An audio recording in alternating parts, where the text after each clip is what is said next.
political organization that provides a common platform to JKS alumni residing in the Philippines and overseas to work together for the welfare, support, and networking of JKS community inside and outside the Philippines.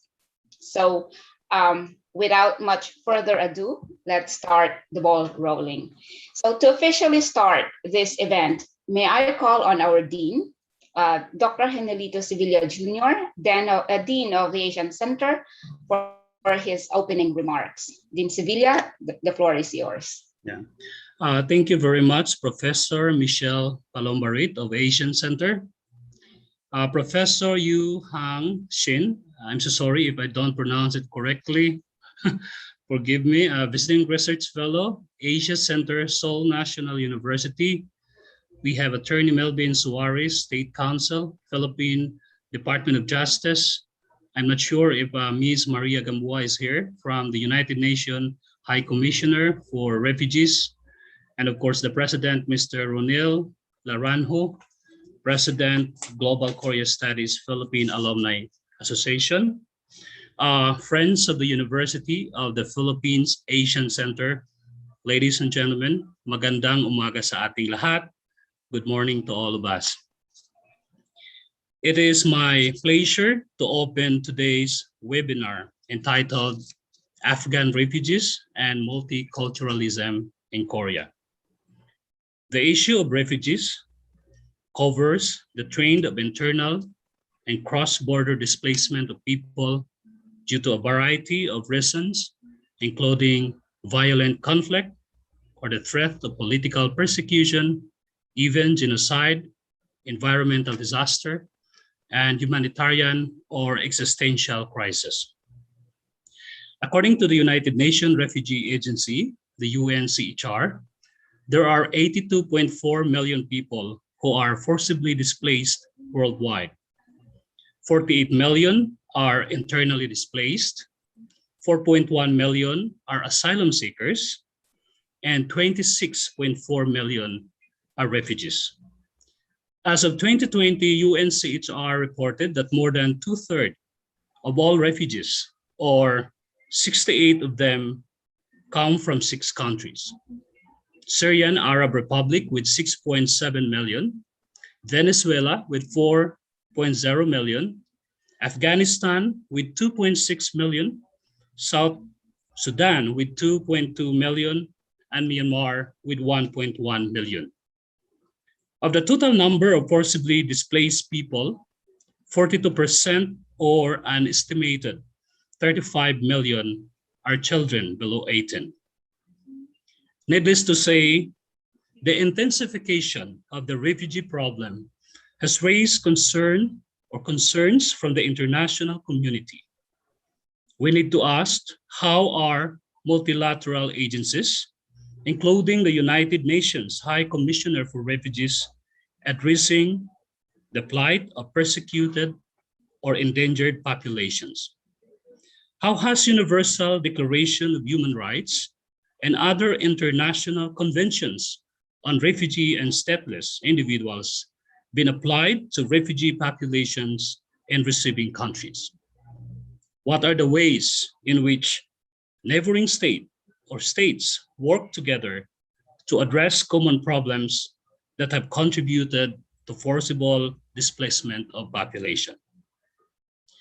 Today's event will discuss the case of Afghan refugee entering South Korea in the last 2 months since the Taliban took over Afghanistan in August of 2021. Initial reports suggest that although South Korea has been hospitable to foreign workers for many decades now and promotes multiculturalism, many Koreans have expressed concerns over the inflow of Afghan refugees. Some fear that refugees bring with them extremist Islamic ideas that could be detrimental to the security of South Korea in the future. As such, the experience of South Korea would provide us insights on the prospects and challenges of the refugee problem in East Asian context. Once again, let me welcome Professor Shin and participants in today's forum. Mabuhay tayong lahat. Magandang umaga. Maraming salamat po, Dean Sevilla, and thank you very much for your very warm welcome remarks, and welcome for all of us. And now, the lecture you have been waiting for. Before Professor Shin gives his lecture, please allow me to introduce all of you. Professor Oihang Shin, or Ken Shin, is a distinguished professor emeritus in the Department of Sociology, University of South Carolina, and is a visiting research fellow at the Asia Center, Seoul National University. He has published numerous articles in journals like AmeriAsia Journal, American Sociologist, and the International Journal of Korea Studies. He received his bachelor's degree in sociology from Seoul National University, master's degree in demography from University of Pennsylvania, and his doctoral degree in the same university. So, dear participants, fellow panelists, please welcome Professor Ken Shin. Professor Shin, the floor is yours. Thank you so much, Michelle, for a great introduction. And also, I would like to thank Dean Sevilla for insightful remarks on these refugee issues. And that was a great introduction for my presentation. Thank you, Dean. Let me use my prepared PowerPoint slides for my talk. In my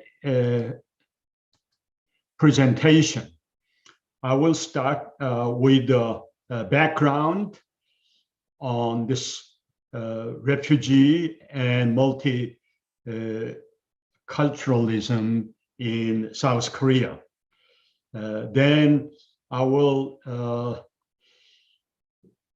discuss the history of refugee migration from Korea to China and elsewhere.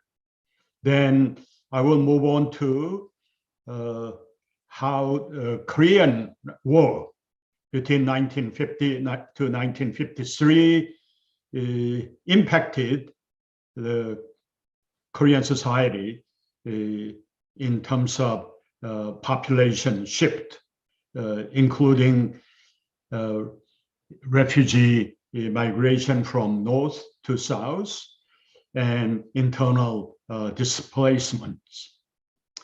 Then over the last 20 years, South Korea has been receiving numerous North Korean defectors, and how these North Korean defectors are treated in South Korea.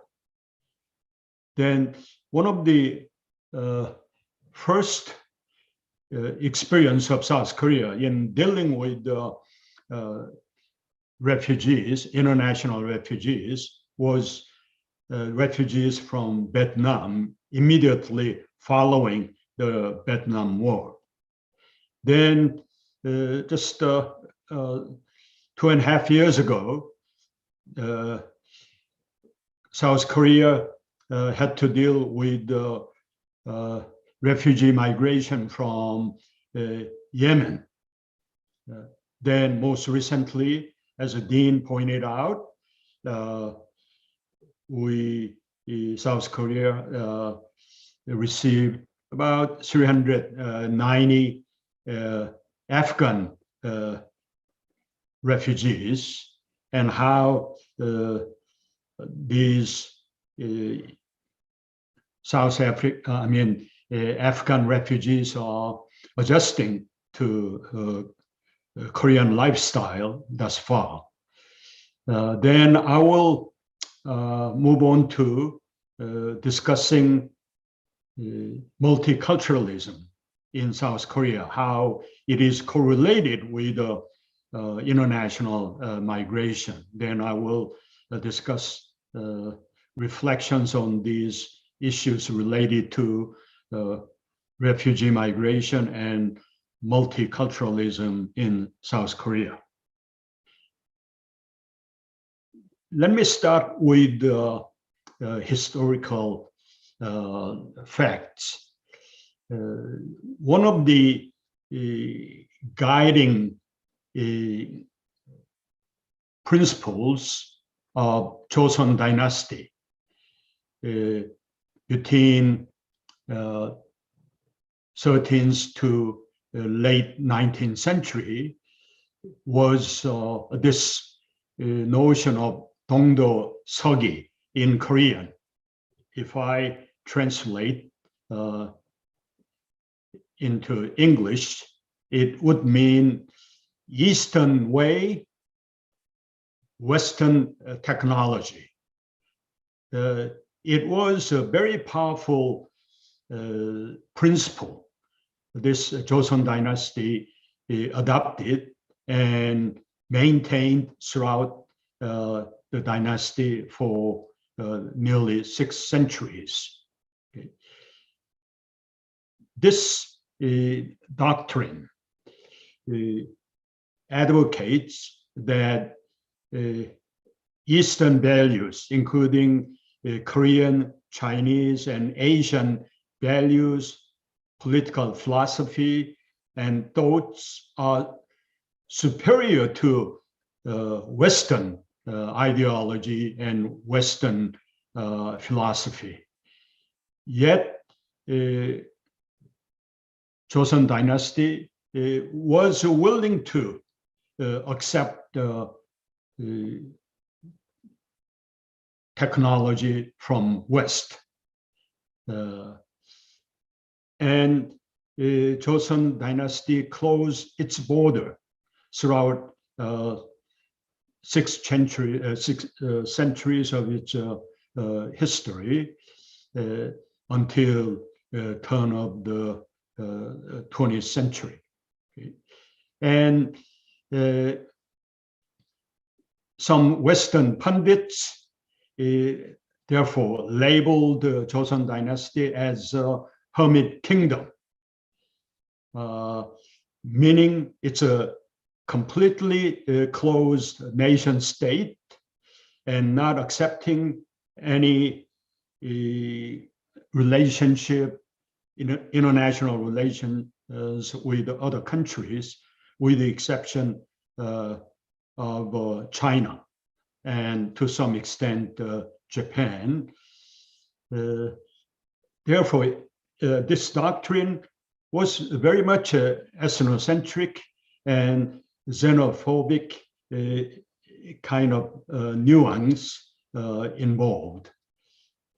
And Koreans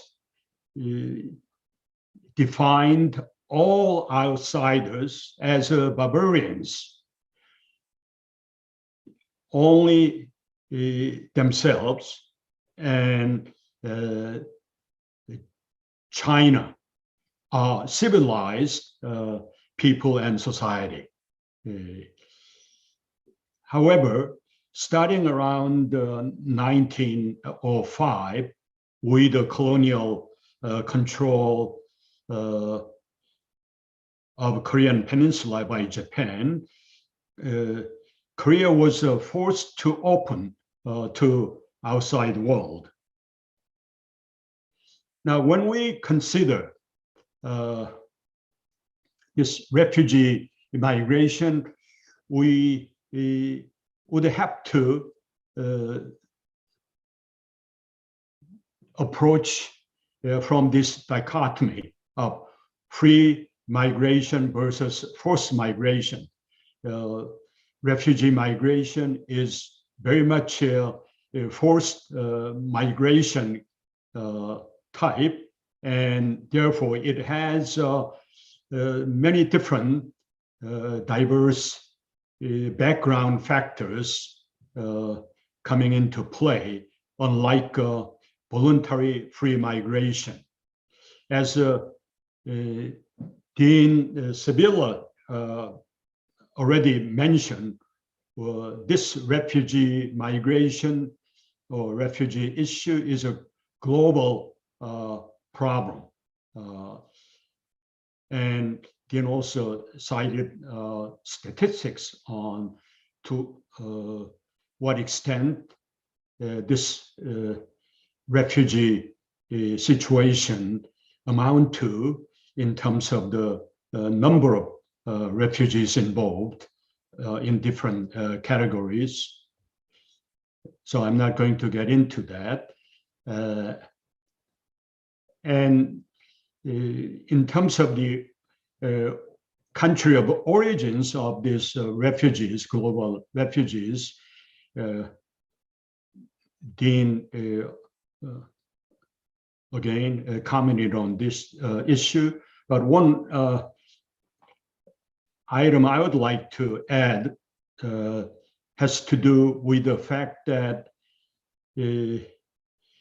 this top 10 host countries with the largest number of refugees are not necessarily highly developed, economically well-off Western countries. As you see from this list, more than 70% of global refugees are now hosted by these so-called third world or developing nation states. And many of these refugees historically are the consequences of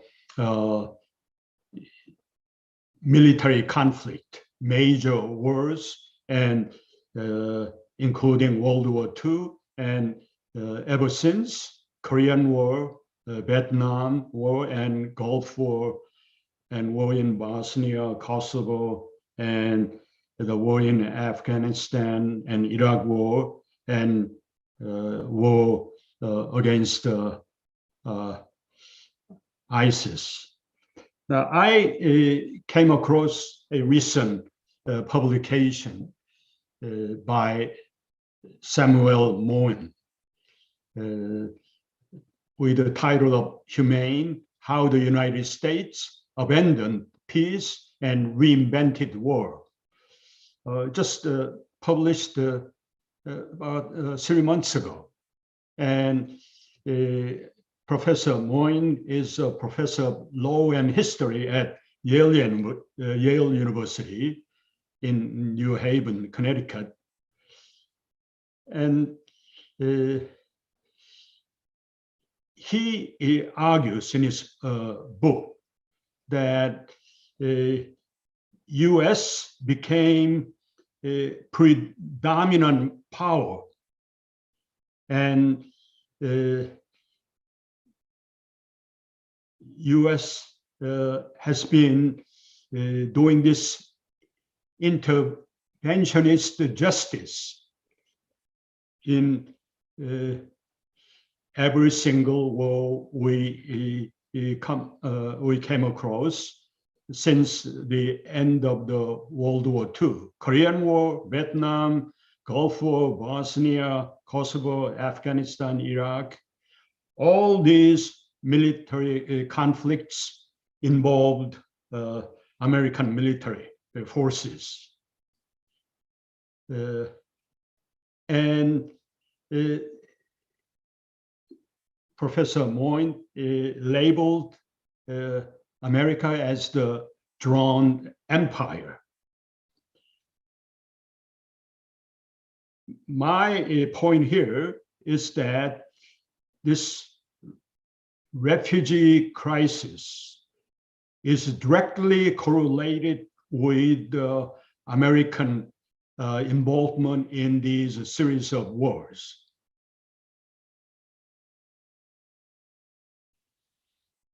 When we analyze this global refugee issues, we come across this concern about human security in one hand. At the same time, each nation state is trying to maintain its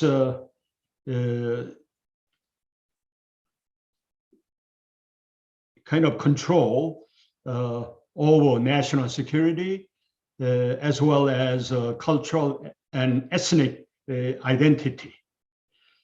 So becoming a member of the global community and practicing humanitarianism and accommodating refugee migration, one hand, but they also try to, each of the nation states, try to preserve this cultural and ethnic identity and secure and protect the national security at the same time. So we would come across quite frequently anti-refugee sentiments, racism, and such sentiments are very much manifested in domestic political dynamics. One good example would be the case of Brexit. Although there are many background factors involved, but one of the major triggering point was this refugee migration to EU countries, and British population came up with this very strong anti-refugee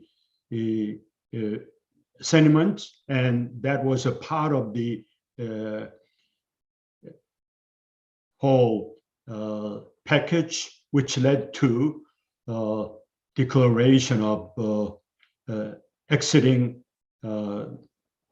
EU for Great Britain. I would like to note that, as I will review, Korea has a long history of sending refugees to other countries. But now South Korea is transforming as a country which start to receive and admit refugees. So this transformation from refugee sending to refugee admitting country is quite interesting turnaround. The Koreans used to say this about the remarkable economic development South Korea has achieved over the last 5 decades. They would say that Korea was one of the poorest country, and Korea used to be aid receiving country. Now Korea became aid giving country. It's similar argument may be raised to this refugee migration issue. But as I will demonstrate in my presentation, Korea has to deal with many challenges to become a bona fide refugee admitting country. As I said, if we look at the Korean refugee migration to other countries,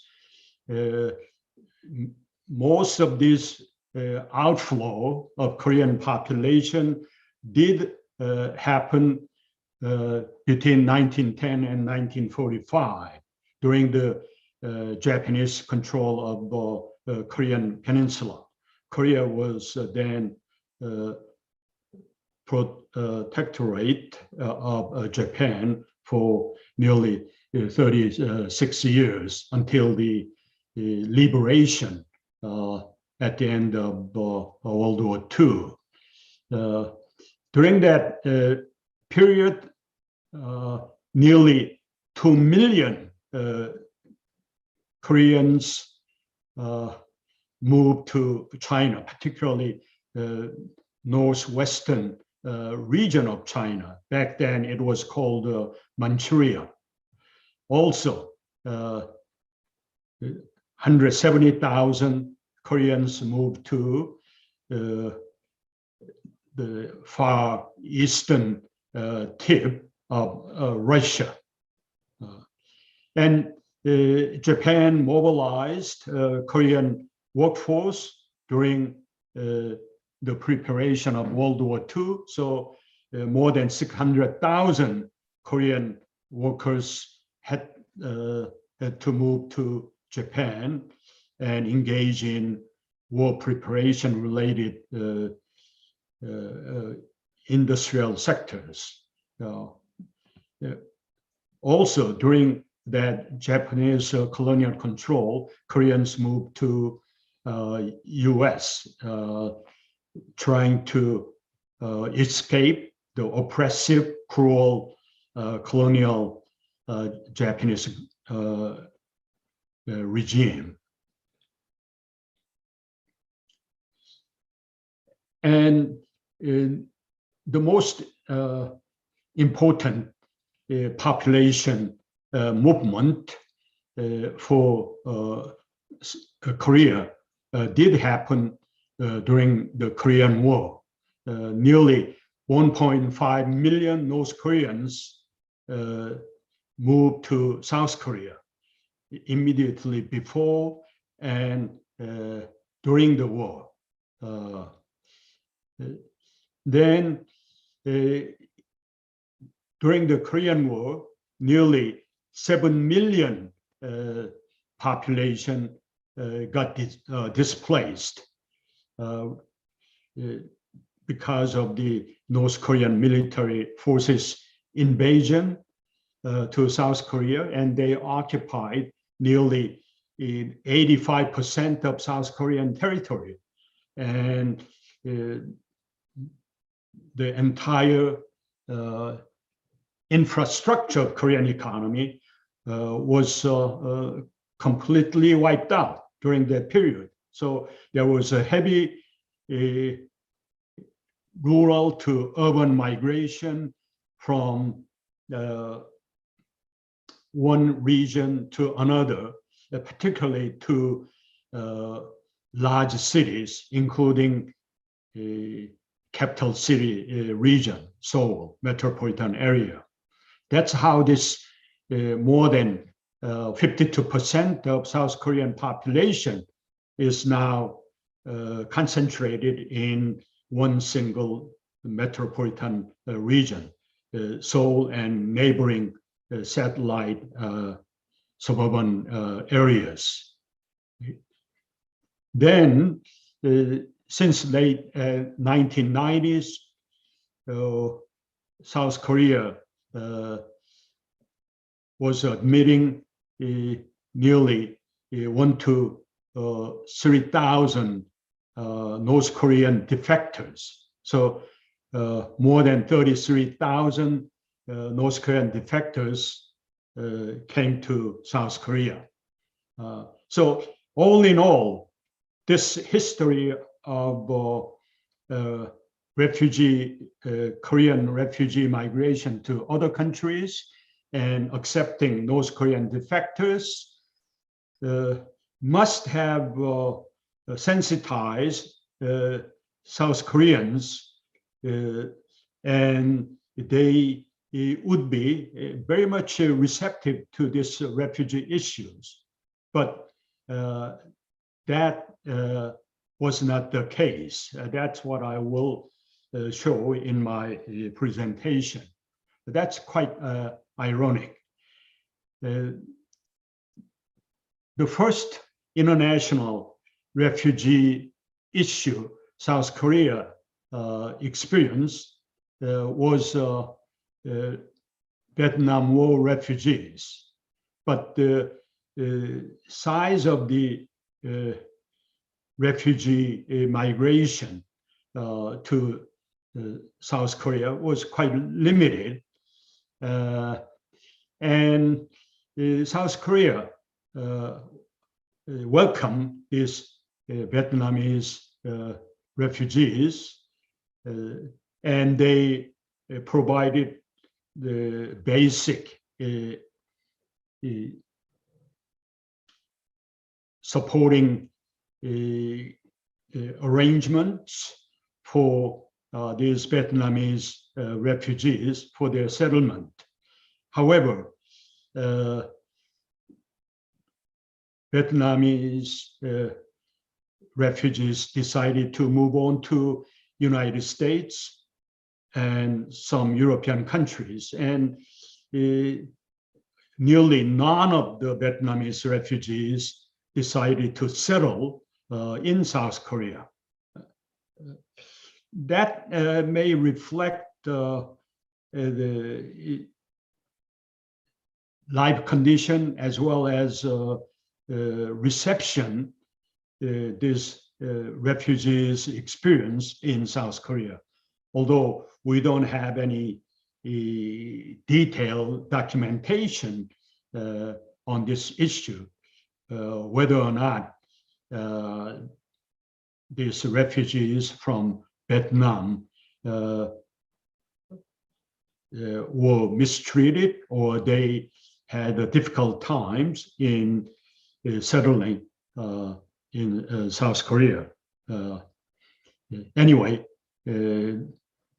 end of the story related to Vietnamese refugees was that they used Korea as just a temporary station, and they moved on to US and elsewhere. And one interesting incident I would like to share with you is this. A Korean fishing boat was returning after their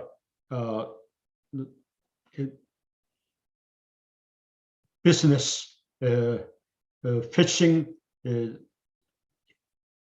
trip to Indian Ocean, and they came across this Vietnamese boat people, and they were in trouble because the boat these Vietnamese refugees were on had engine problems and got completely disabled. So this captain of the Korean fishing boat decided to rescue them. 96 Vietnamese refugees were on board on that Vietnamese vessel. And he contacted the ownership of the boat that he would like to get the permission to bring this boat people to Korea.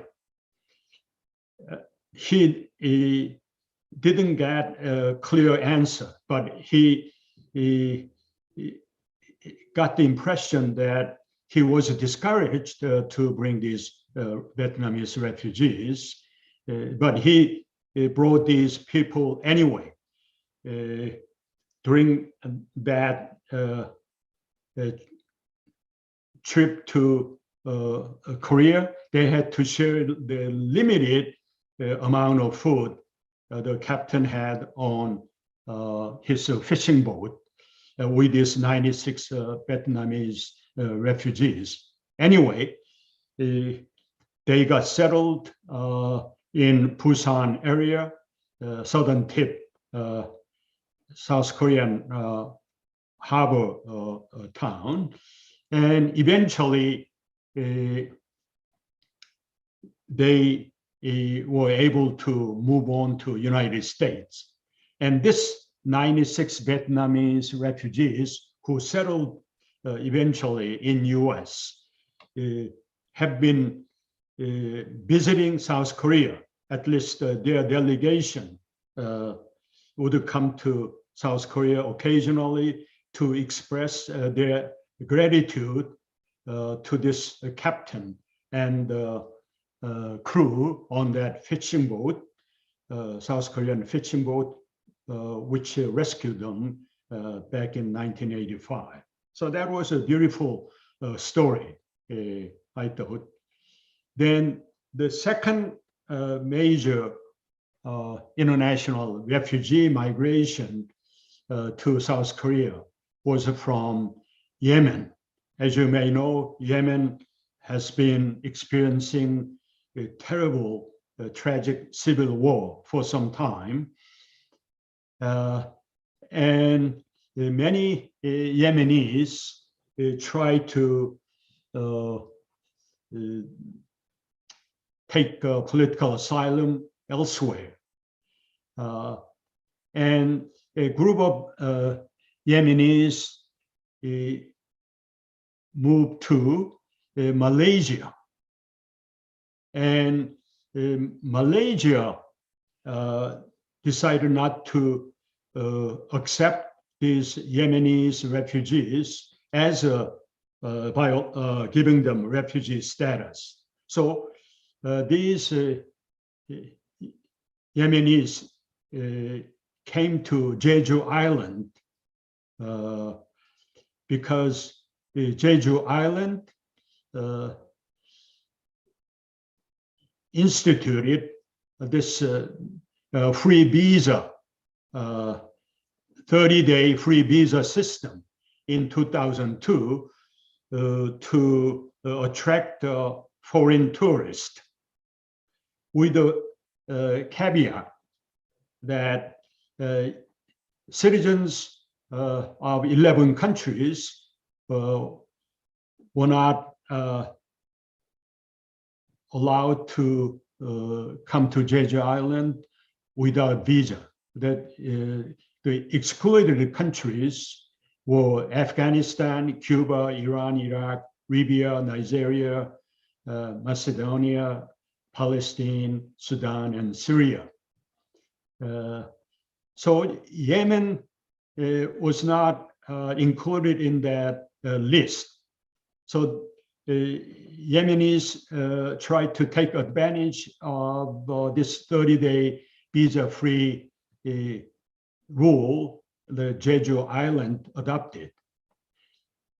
So quite a few Yemenis arrived in Jeju Island. But one major restriction involved in the 30-day visa-free system was the fact that they can stay up to 30 days in Jeju Island. They cannot move to mainland, South Korea. So it's restricted. This visa is good only for Jeju Island. Anyway, this triggered very serious anti-refugee sentiment in South Korea.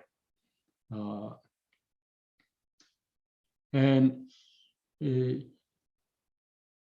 citizen groups organized demonstrations, street rallies, opposing,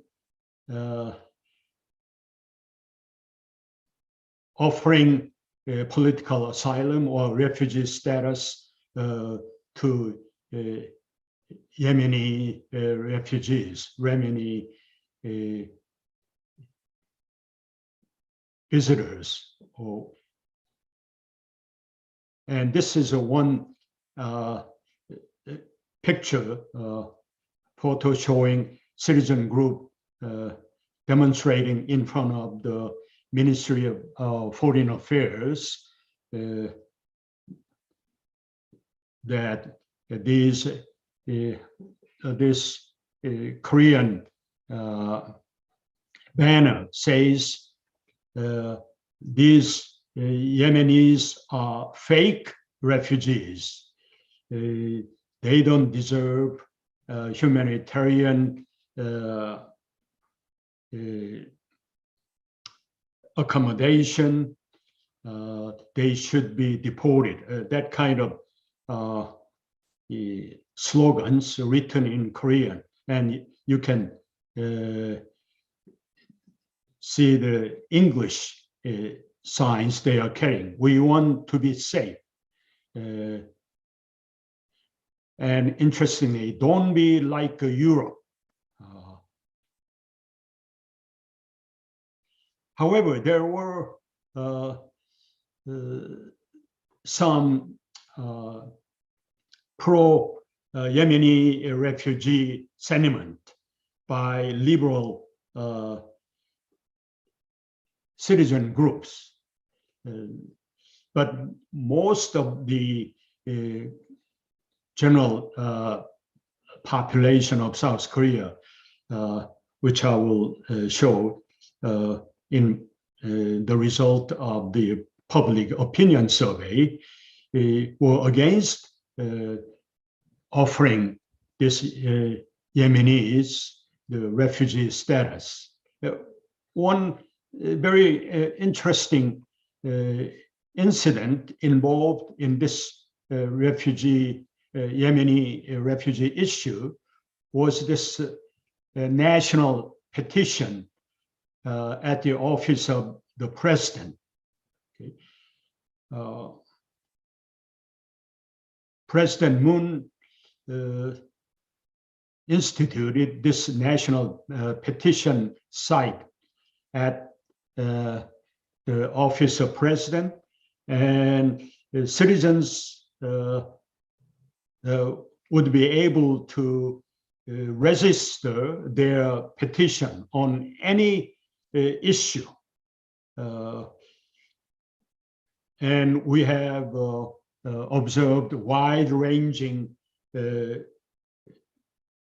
issues the citizens would petition about, like housing shortage issue, military service issues, and same-sex marriage issue, as well as some political scandal-related petition. In this case, one citizen wrote this petition on this national petition site at the office of president. I'm petitioning the abolition, constitutional amendment of the refugee law, visa-free entry, and so on Jeju Island. There are still social problems caused by culture. There is no solution to the existing problems. Please take care of the security and safety of Koreans first. Sounds very familiar. Some president argued America first, and this petition has a similar nuance. Anyway, this individual citizens petition attracted 700,000 supporting signatures. It goes to show the anti-Yemeni refugee sentiment in South Korea back then. And I would like to note also that when a petition produces 200,000 signatures or more within 30 days after its posting, the office of president, as well as the ministry, which is related to that particular petition issue, must come forward and offer official response to that petition. After this huge supporting signatures, the petition generated, the Ministry of Foreign Affairs and Ministry of Justice of Korean government did respond to that petition. But when I reviewed that official responses, I felt that it was a very kind of formal, non-committal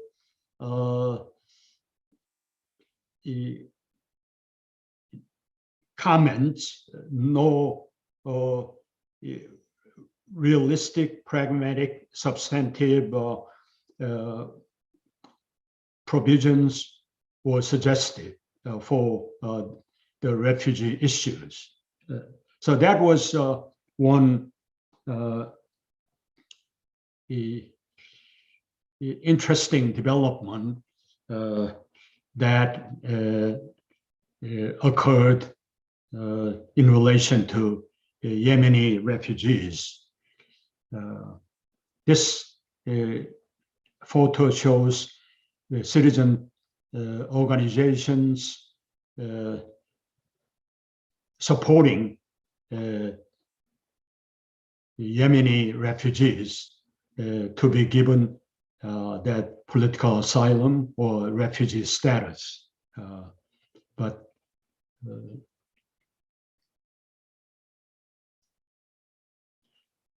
all in all, the public opinion surveys reveal that just about half of the respondents were friendly to this Yemeni refugees, and nearly 45% were not welcoming the Yemeni refugees. So almost even split.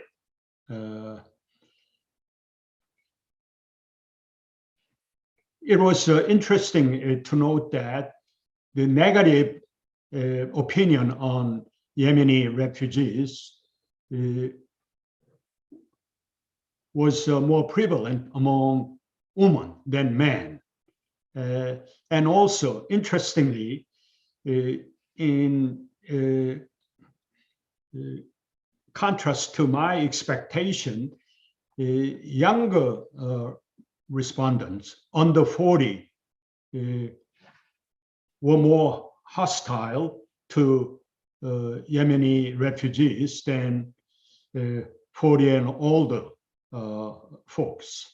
I thought 40 and under would have more liberal, progressive, ideological orientation. Therefore, they would be more positive or friendly to Yemeni refugees, but that wasn't the case. That was a quite interesting survey results, I thought. Okay. Yemeni refugee issue was not a politically popular item. Therefore, both government, liberal government party, as well as conservative opposition party, they were against Yemeni refugees. This Bareun Mirae party and Korean party, the Bareun Mirae party is a ruling party and Korean party is an opposition party. But as you can tell, both ruling party and opposition party had an overwhelming anti-refugee sentiment. Only radically progressive party, Justice Party, had some friendly attitude toward the refugee issue. So the point here is that anti-Yemeni refugee sentiment was widespread across the board, regardless gender, age bracket, and political party membership. So international media came up with a very critical report on this South Korean attitude toward the Yemeni refugees. This says South Korea is going crazy over a handful of refugees, and this media show this anti-refugee cards and banners and so on.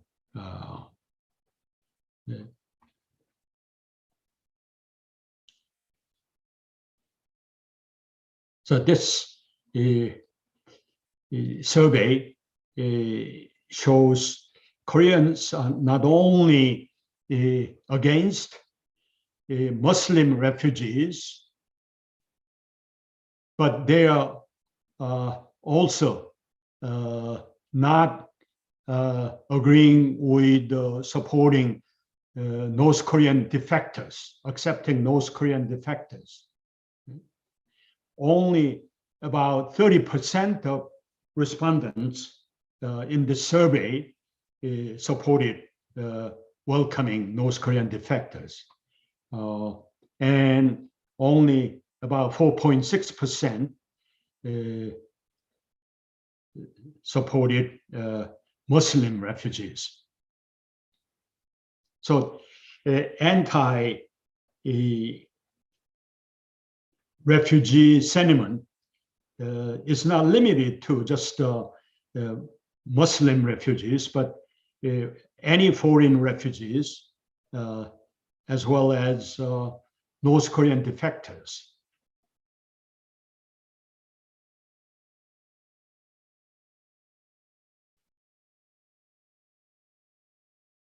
Now, I would like to move on to the Afghan refugee issue. First, it may be useful to review the relations between Afghanistan and South Korea. Two countries established a diplomatic relations in 1973, and in 1975, Korea opened its embassy in Kabul, and likewise, Afghanistan opened its embassy in Seoul.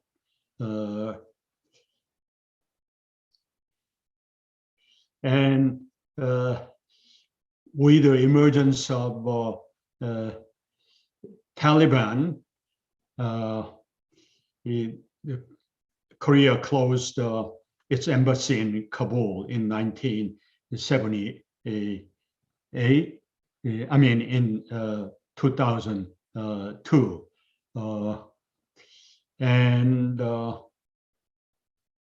I mean, in 1978, and in 2002 they reopened the Korean embassy in Kabul, and Afghanistan reopened its embassy in Seoul in 2004.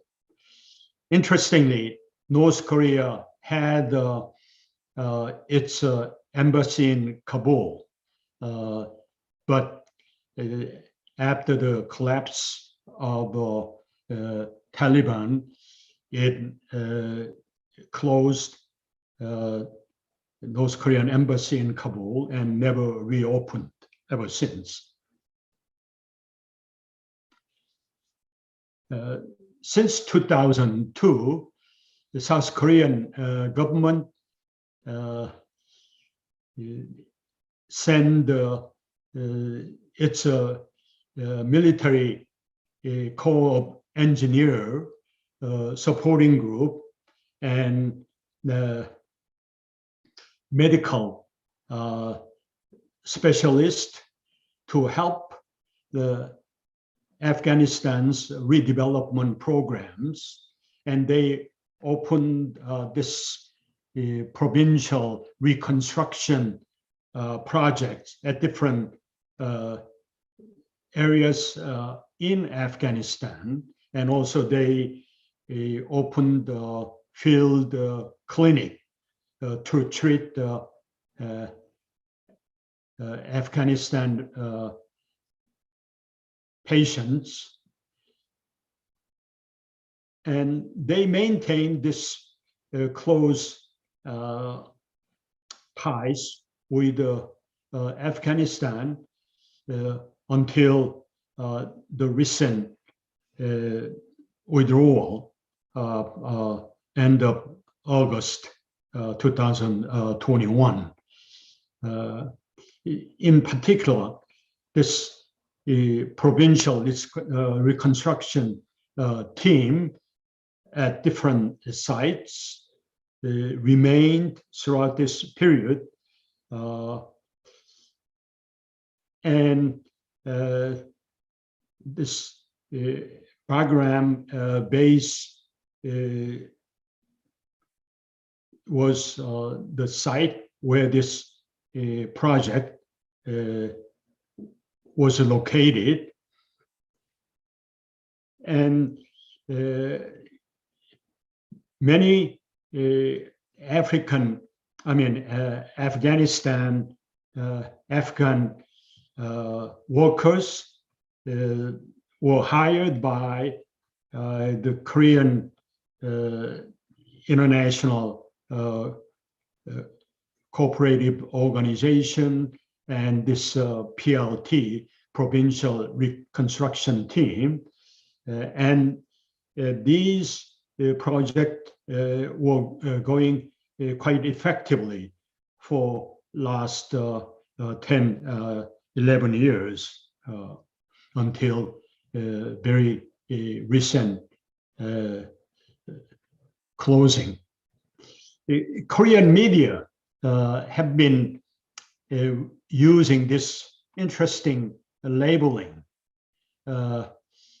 Instead of using Afghan refugees, they continually using Afghan evacuees.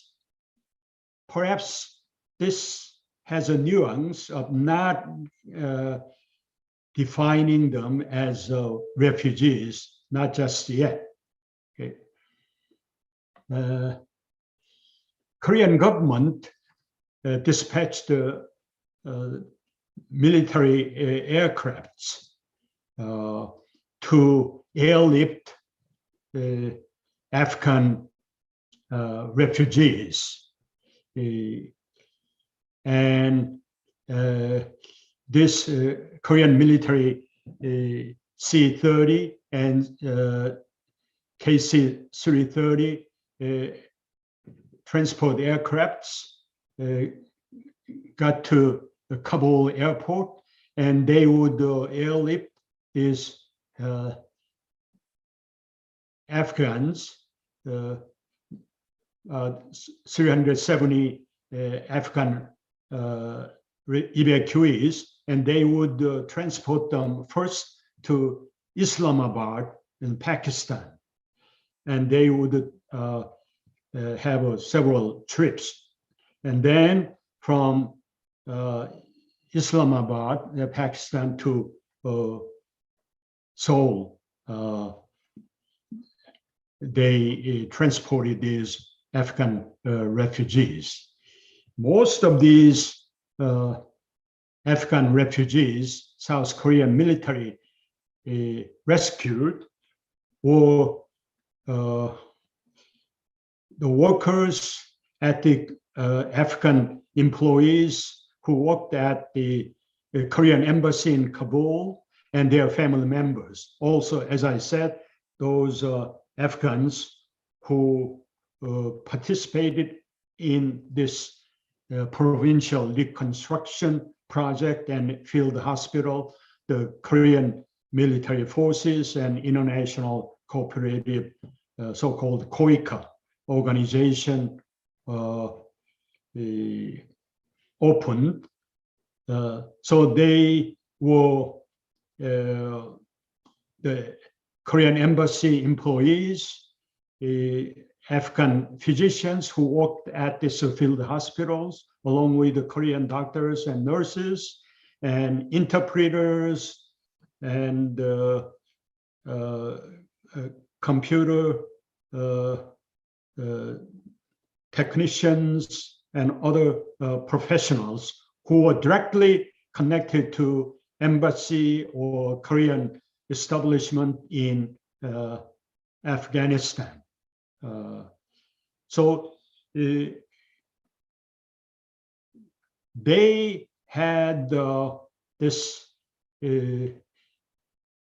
security check clearance in Afghanistan when they were hired by Korean embassy and Korean field hospitals and this provincial reconstruction project team.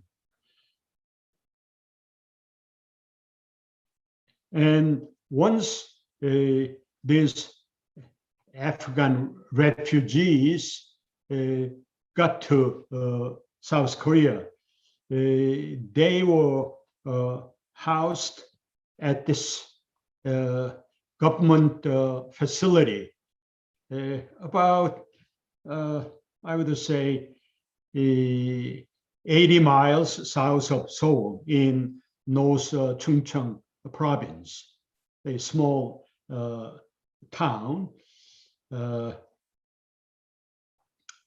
And they had to go through, obviously, the quarantine and tested for coronavirus. And fortunately, none of these Afghan refugees were tested positive for coronavirus, and they were able to end their quarantine, 2 weeks of quarantine. Right after that, they were free to move around within that facility of government human resources center. One interesting labeling the Korean government used for this Afghan refugees or evacuees, that they did not define them as refugees. They initially defined them as a people of merit to the country. This may imply the background of these Afghan evacuees, the fact that they were employees, Afghan employees of Korean embassy in Kabul, and they were also co-workers at this provincial reconstruction project and field hospital, which were opened and managed by Korean organizations. So they deserve this labeling of their status, people of merit to the country. But it was short of applicants for refugee status. And if these Afghan refugee evacuees were given the refugee status, they would have a lot more benefits than people of merit to the country. However, the Korean government announced that with the due process, these African evacuees will be evaluated and be given the refugee status. And that will bring about a lot more benefits than people of the merit to the country, which was used as an initial categorization of these Afghan refugees.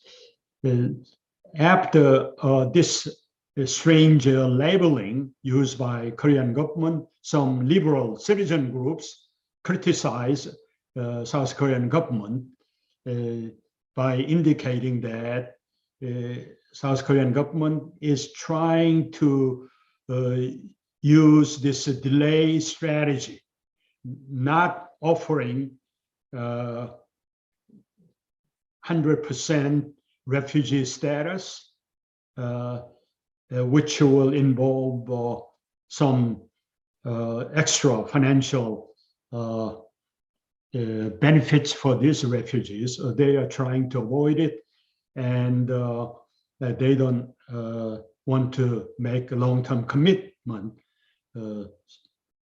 for supporting these Afghan evacuees, which is very appropriate and sound criticism toward the South Korean government's labeling them as people of merit to the country. However, there were very kind of positive reactions toward the Afghan evacuees or Afghan refugees from the general population in South Korea. Unlike the case of refugees from Yemen about 2.5 years ago, nearly 70% of respondents of this survey conducted around the end of August, just about 2 months ago, we supported issuing long-term visas to Afghan refugees. So that means offering them full refugee status with extra financial benefits. However, about 28% of the respondents opposed issuing a long-term visa to Afghan refugees. It is interesting to note that to compare with the South Korean reactions to Yemeni refugees, this time around, a lot more South Korean citizens, nearly 20 percentage point more, supported issuing refugee status to Afghan evacuees. So why? What happened? Why the South Korean reactions were different between their reactions to Yemenis and Afghans? I would argue that these Afghan refugees had this security check clearance already before their arrival, since they were employees of Korean embassy in Kabul, and they were employees of this different provincial reconstruction project and field hospitals organized by Korean entities. So and they were fleeing from Talibans. So their background clearly manifested that they are not potential terrorist, Islam terrorist. So that's one huge factor. Another factor I would like to point out is role of media. From the very beginning, Korean media came out with very positive, friendly reports on this case of Afghan refugees. Unlike Yemeni refugees 2.5 years ago. Perhaps also after experiencing Yemeni refugees, which did not cause any serious issues and problems, Koreans are changing their attitude toward the international refugee to some extent. On that regard, I sincerely hope that this becomes a turning point of South Korean sentiment about international refugees down the road. Okay. But we may have to wait and see what actually happens.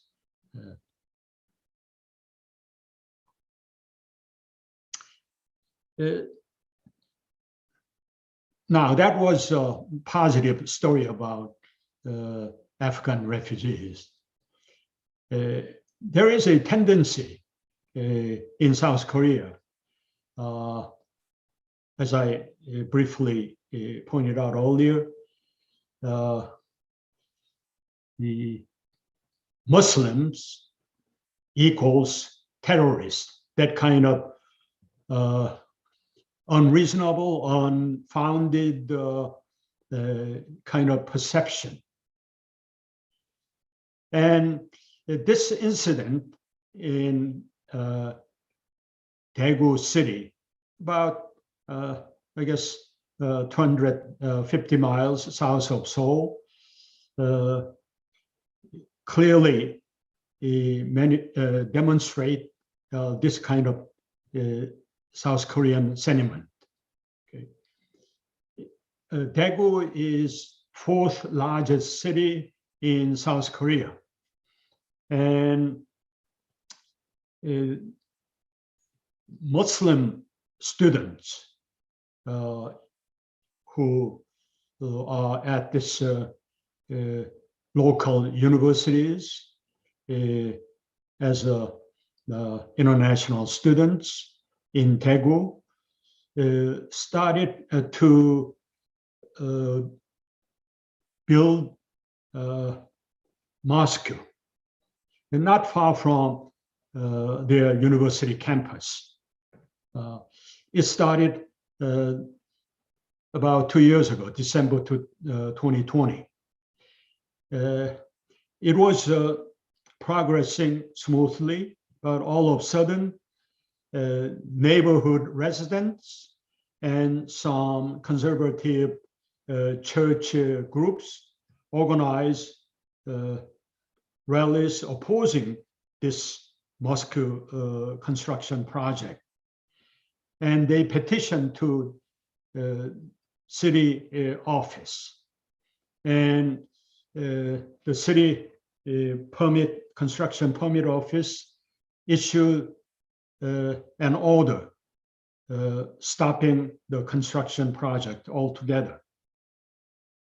Although some liberal citizens group supported this construction project, but at this point in time, that project is still in limbo.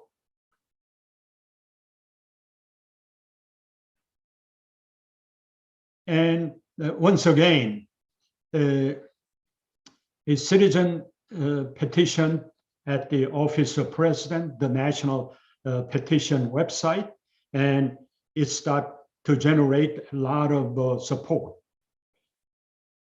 So one of the background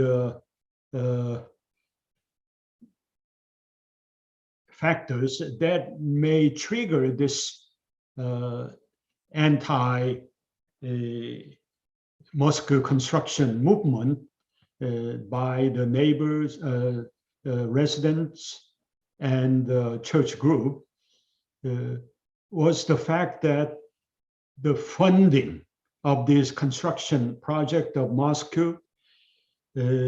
came from other countries, Islam communities in different countries. And that triggered some anxiety and this anti-mosque construction project sentiment. I don't know whether the funding for this construction of mosque was generated within the Islam community in Korea. It would have made any difference, but that was at least the item this anti-construction project group cited.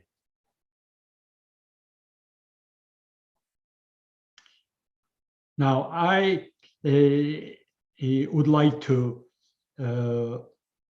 continue my presentation by indicating the multiculturalism. Michelle, how much time do I have? 15 to 20 minutes, Professor Shin. Okay, great. Thank you. I indicated in my preamble that Korea, particularly Yi dynasty, was labeled as a hermit kingdom. Then with Japanese colonialization of Korean peninsula, Korea was forced to open. And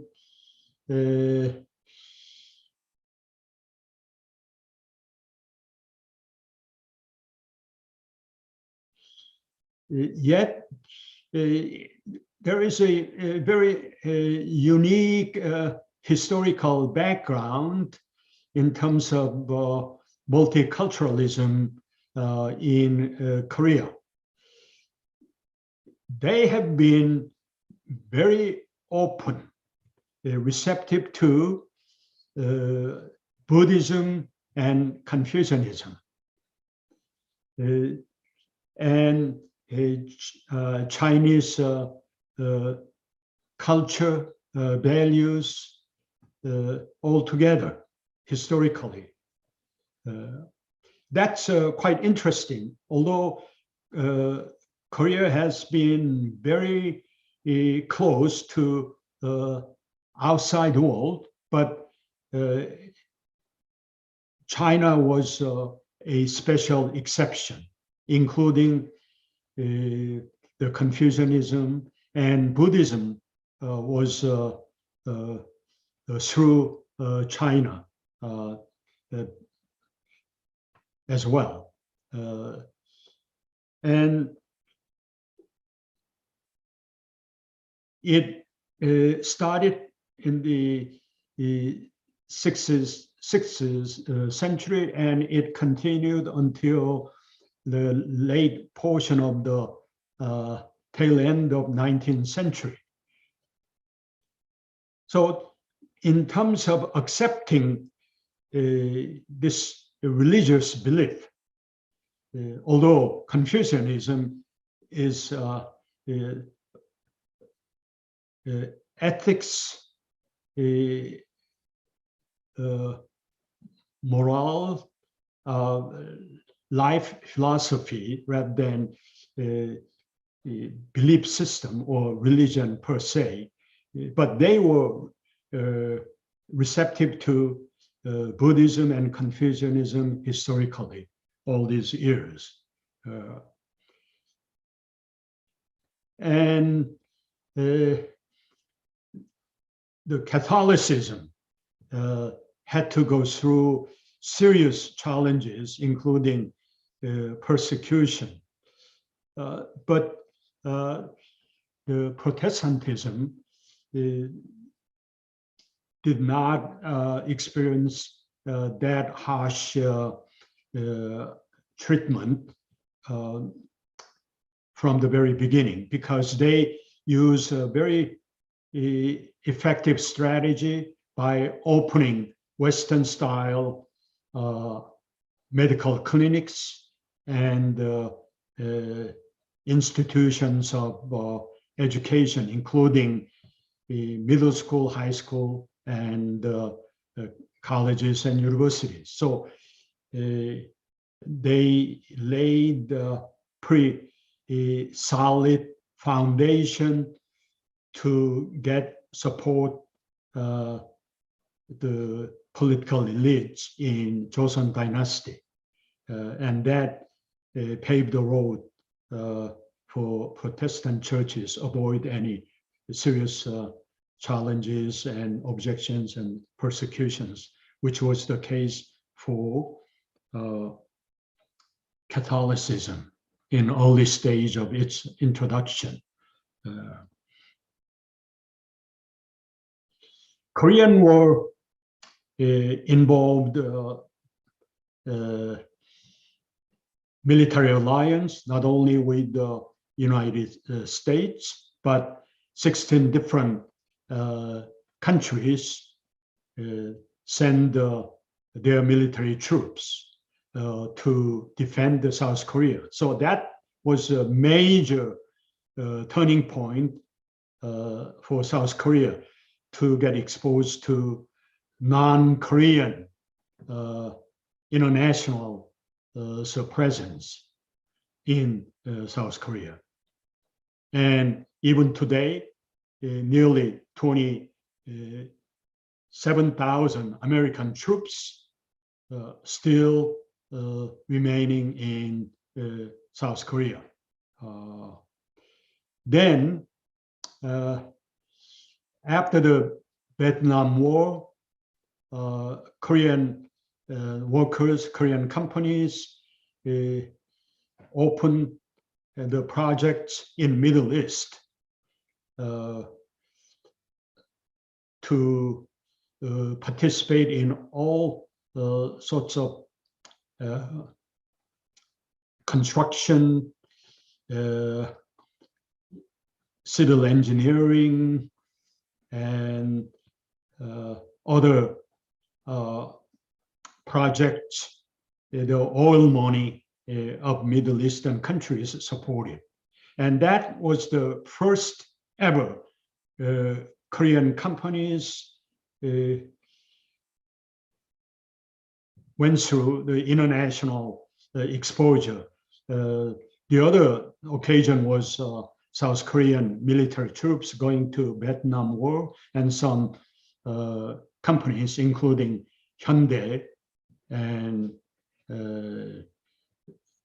other companies, did contractual work for US military troops in Vietnam. And Korean firms, offshore establishment, opened the offshore establishment in China, Thailand, Vietnam, Philippines, India, Bangladesh, Cambodia, all over, and Indonesia and Malaysia in Southeast Asia. And that, again, expanded the international experience of South Korean people.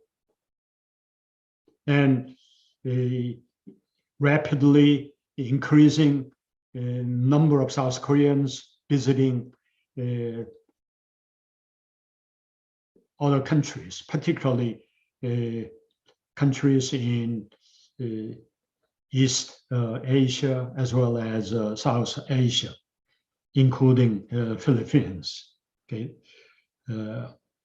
and the influx of foreign workers from China, Thailand, Vietnam, Cambodia, Bangladesh, Mongolia, Central Asian countries, and the Philippines.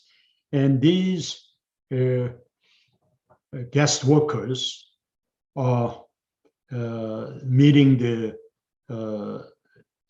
increasing demands of the workforce in so-called 3D sectors, job sectors, like difficult, dangerous, and dirty jobs.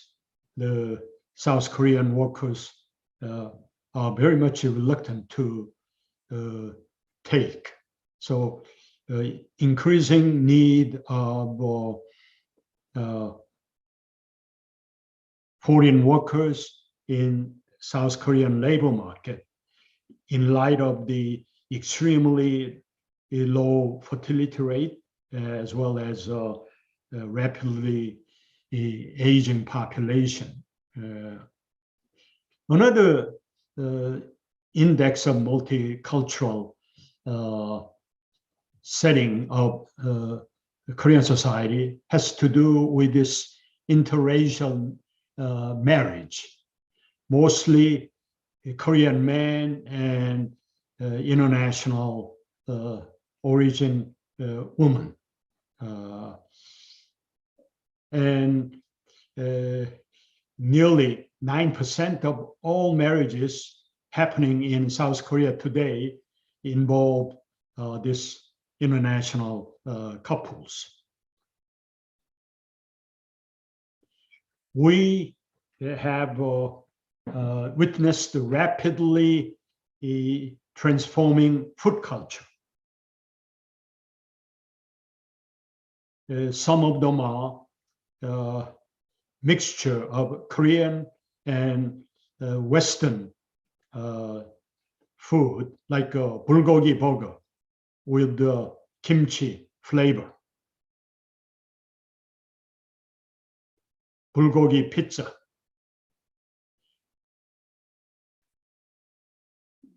Korea is ranked number 6 in the world in coffee consumption.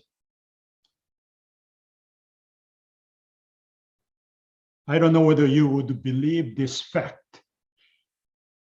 There are more Starbucks coffee shops in Seoul than entire New York City.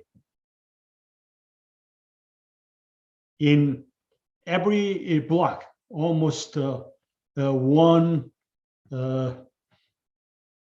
international brand coffee shop or a native Korean brand coffee shop. And so, as I said, Korea doesn't produce coffee at all, but one of the top consumption market in the world for coffee. Likewise, expensive whiskey, wine.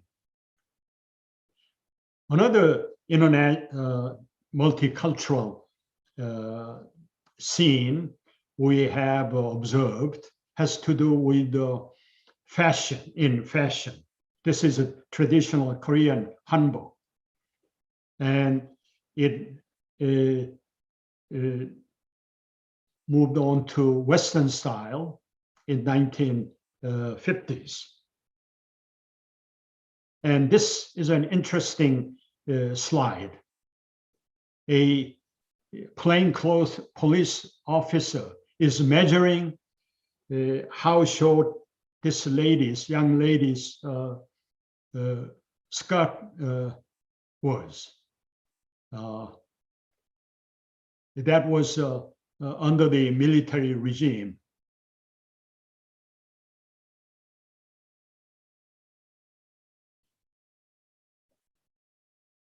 And we have seen this rapidly changing Korean fashion, including, as you may have come across, BTS. Another interesting aspect of clothing has to do with the scene you must have observed if you visited Seoul. Great majority of Koreans wear this the hiking outfits. Very expensive, colorful. They don't necessarily go hiking, but just going out, the people on the street, you see this kind of clothing, the hiking outfits they wear. Down jackets, very popular, colorful. Hair coloring. Both young females and males. Cosmetic surgery.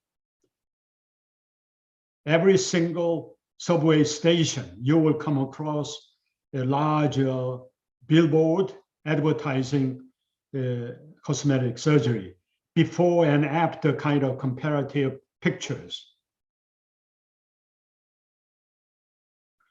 Korea is ranked #1 in the world for plastic surgery, Republic of Cosmetic Surgery.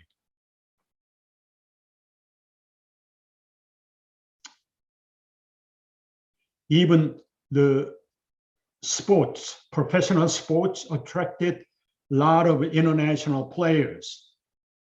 And Korean players cannot compete against tall American basketball players. So this is an amazingly interesting slide. They instituted guideline that international basketball players cannot be any taller than 2 meters. And this Korean official is measuring this player's height. And this player is thanking God for not being taller than 2 meters. So he would be eligible to play in the Korean Basketball League. And they limit the number of foreign players for each team.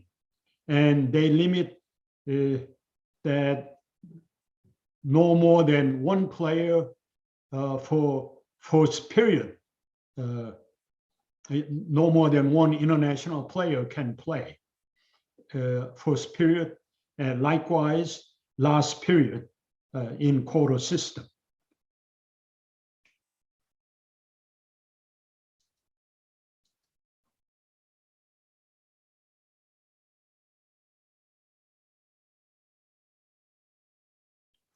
And immigrants to South Korea settled their own ethnic enclaves in different parts of Seoul metropolitan area, and they are indicated with the national flag. And Filipino immigrants have a huge gathering in Haewadong area every weekend, and it's a well-known tradition for Seoul metropolitan scene that several thousand Filipino immigrants get together in that area and go to a mass together, and then afterwards on the street there would be a lot of vendors selling stuff, and they become the center for Filipino immigrant community for that particular day, and it's repeated every weekend.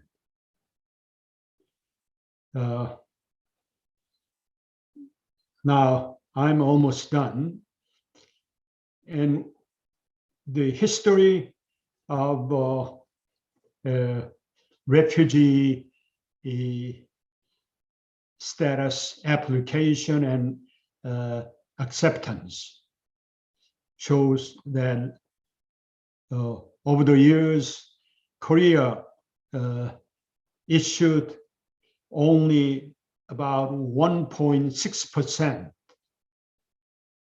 of the acceptance of refugee application.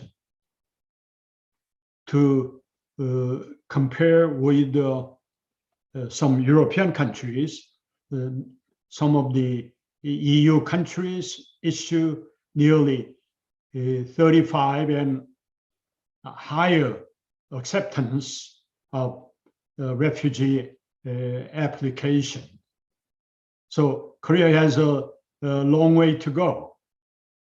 And these are the admission of refugees by country of origin.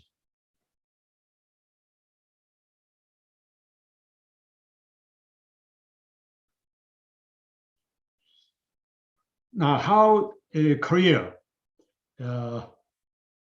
would be able to practice humanitarianism and abide by this the UN Convention on Refugees, which was adopted back in 1951, although Korea joined quite late in 1992. But as 11th largest economy of the world, they have this obligation to be an active and participating, accommodating player in this global refugee situation.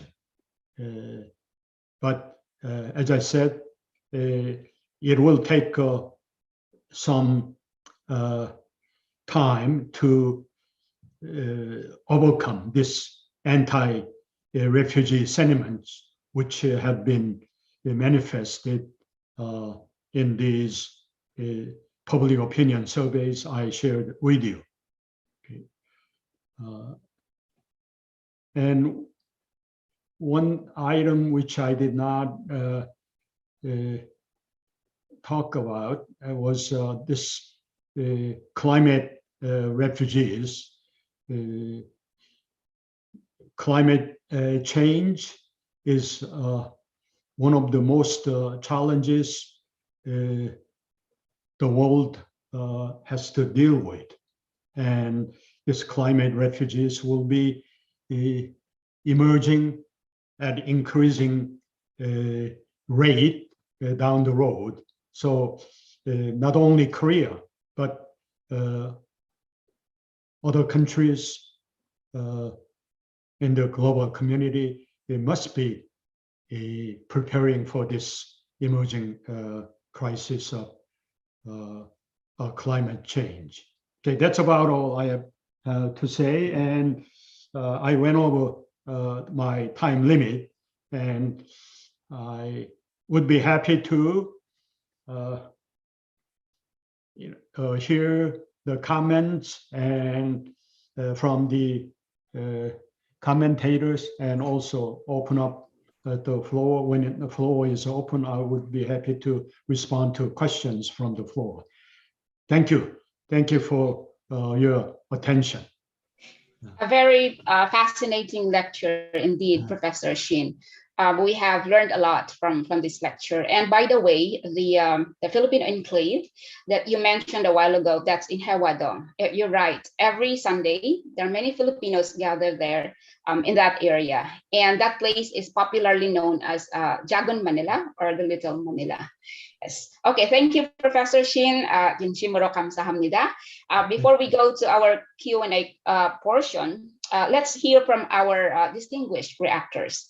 Let us hear first from Attorney Melvin Suarez, State Counsel of the Department of Justice, Republic of the Philippines. Sir, the floor is yours. Thank you, Ma'am Michelle. Good morning to our participants and viewers. Thank you, Professor Shin, for that very interesting and extensive presentation on Afghan refugees and multiculturalism in Korea, the historical review of government policies and public opinions. I'll start with my observation, highlighting that there are certain significant parallelism of the Philippines and South Korea in terms of efforts geared towards protection of refugees. One of them is the accession to the 1951 Refugee Convention and its 1967 protocol. The Philippines acceded to the Refugee Convention and its 1967 protocol in 1981, while South Korea in 1992. Indeed, there are only a handful of states in the East Asian region, including the Philippines, which are state parties to the said convention and its protocol.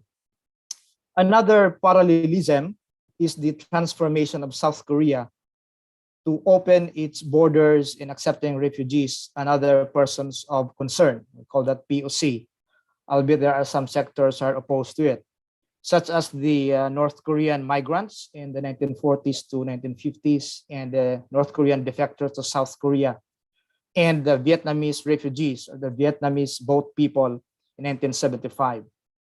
The Philippines also had its share of accepting Vietnamese refugees, around 2,700 of them between 1975 to 1992.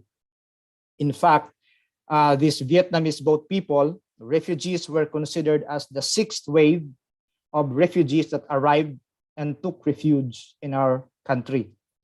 It may be worth it to stress that the Philippines had identified 9 waves of refugees that we accepted, beginning with the first wave of White Russians in 1923 to the 9th wave of East Timorese refugees in 2000. The Philippines has a historical tradition as a safe haven for refugees, including persons of concern, or POC, who are escaping from conflict and violence in their home country or country of origin or nationality. I have noted that the South Korean government opened a facility in Busan to accommodate the Vietnamese refugees, and the Philippines refugee processing centers were also established in Palawan, where these Vietnamese refugees were allowed to work, farm, and fish. In the presentation, the South Korean government apparently considered the Vietnamese refugees not as refugees, but as landed due to disaster situation or stateless. Assuming, however, that their nationality has been identified as Vietnamese, their treatment as stateless individuals may not be necessarily in line with the definition of a stateless person as one who is not considered as a national by any state under the operation of its law under the 1954 Convention relating to the status of stateless persons. On the issue of Afghan refugees, which is the main subject of this webinar, I observed that the South Korean government has designated the Afghan refugees as persons of special merit or people of merit to the country, and not refugees or asylum seekers.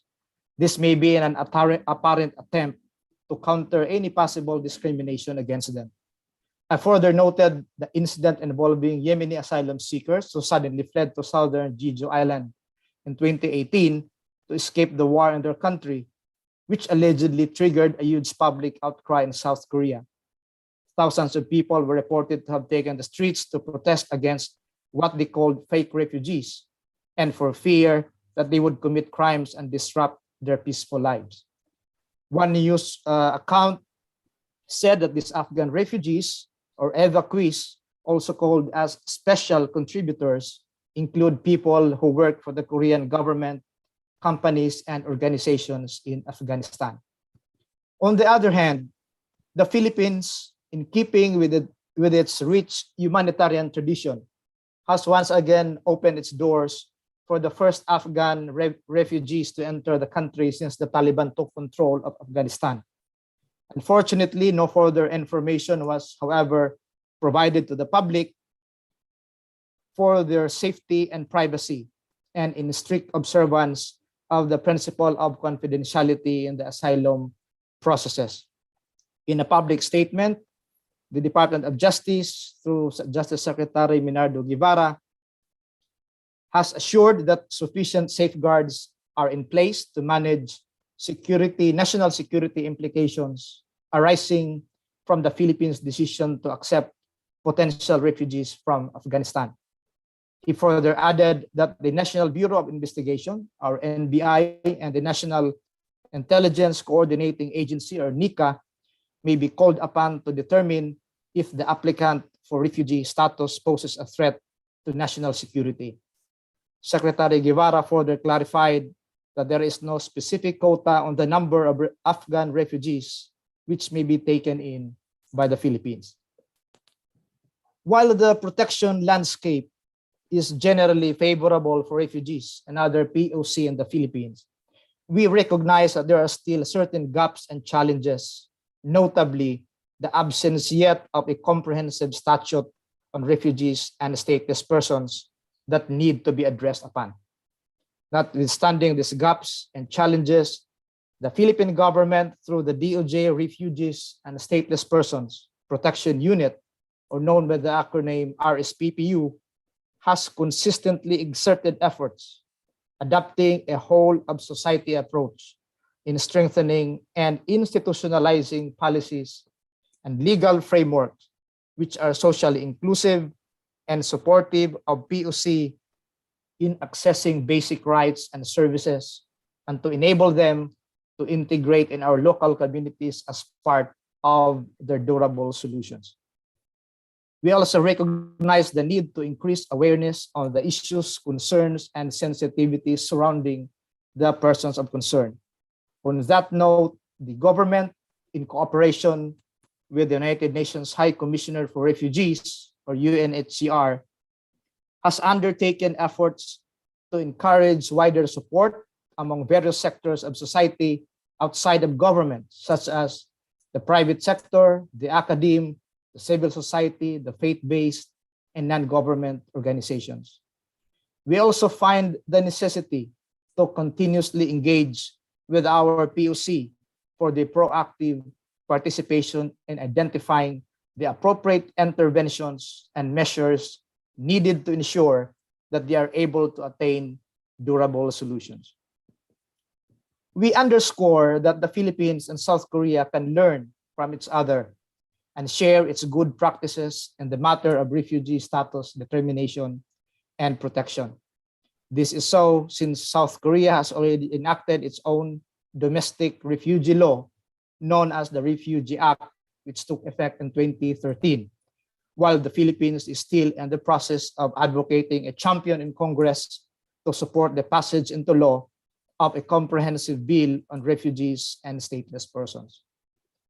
The South Korean government may also learn from the Philippines in terms of adopting a whole of society approach in engaging partners, not just within the government, in order to mainstream the protection issues and concerns of refugees and other POC. The existence of government policies in place would be further strengthened when complemented by support from non-government actors, as I have earlier identified, the private sector, the academe, the civil society, the faith-based and non-government organizations. Collaborating with the sectors of society would help raise awareness and complementary pathways to foster socially inclusive communities for our refugees and other POC, and instill in them that this POC, if given the opportunity, may possess the potential to contribute towards the good of the community and even become an asset to the society. We acknowledge the efforts exerted by both the South Korean and Philippine governments as responsible members of the international community of states in extending international protection to refugees and other POC who are the most vulnerable population in our society. We hope that in the near future, both governments will be able to collaborate more closely in undertaking initiatives towards the protection of refugees and other persons of concern. Finally, in behalf of the Department of Justice and our Chief State Counsel and DOJR's PPU head, George O. Ortha II, I would like to express my sincere gratitude and appreciation to the Global Korea Scholarship Philippine Alumni Association and the University of the Philippines Asian Center for this opportunity, for being invited to speak as a reactor in this webinar on Afghan refugees and multiculturalism in Korea, and to share, albeit briefly and in broad terms, the Philippines' humanitarian tradition, insights, and policies on refugees and other persons of concern, including its recent admission of Afghan refugees into the country. Thank you very much. Very interesting and very useful insights, Attorney Suarez. Thank you very much, sir. And finally, let's hear from Ms. Maria Luala Gamboa, Protection Associate, United Nations High Commissioner for Refugees, Philippines. Ms. Lu, the floor is yours. Thank you, Dr. Michelle. And again, thank you to the UP Asian Center for sharing with us this opportunity to participate in this webinar to help raise awareness on the situation of those in need of international protection, including refugees. As you may know, and as shared earlier by Dr. Sevillano, the number of forcibly displaced populations has continued to increase in the last 10 years, with the highest recorded number at 82.4 million by the end of 2020.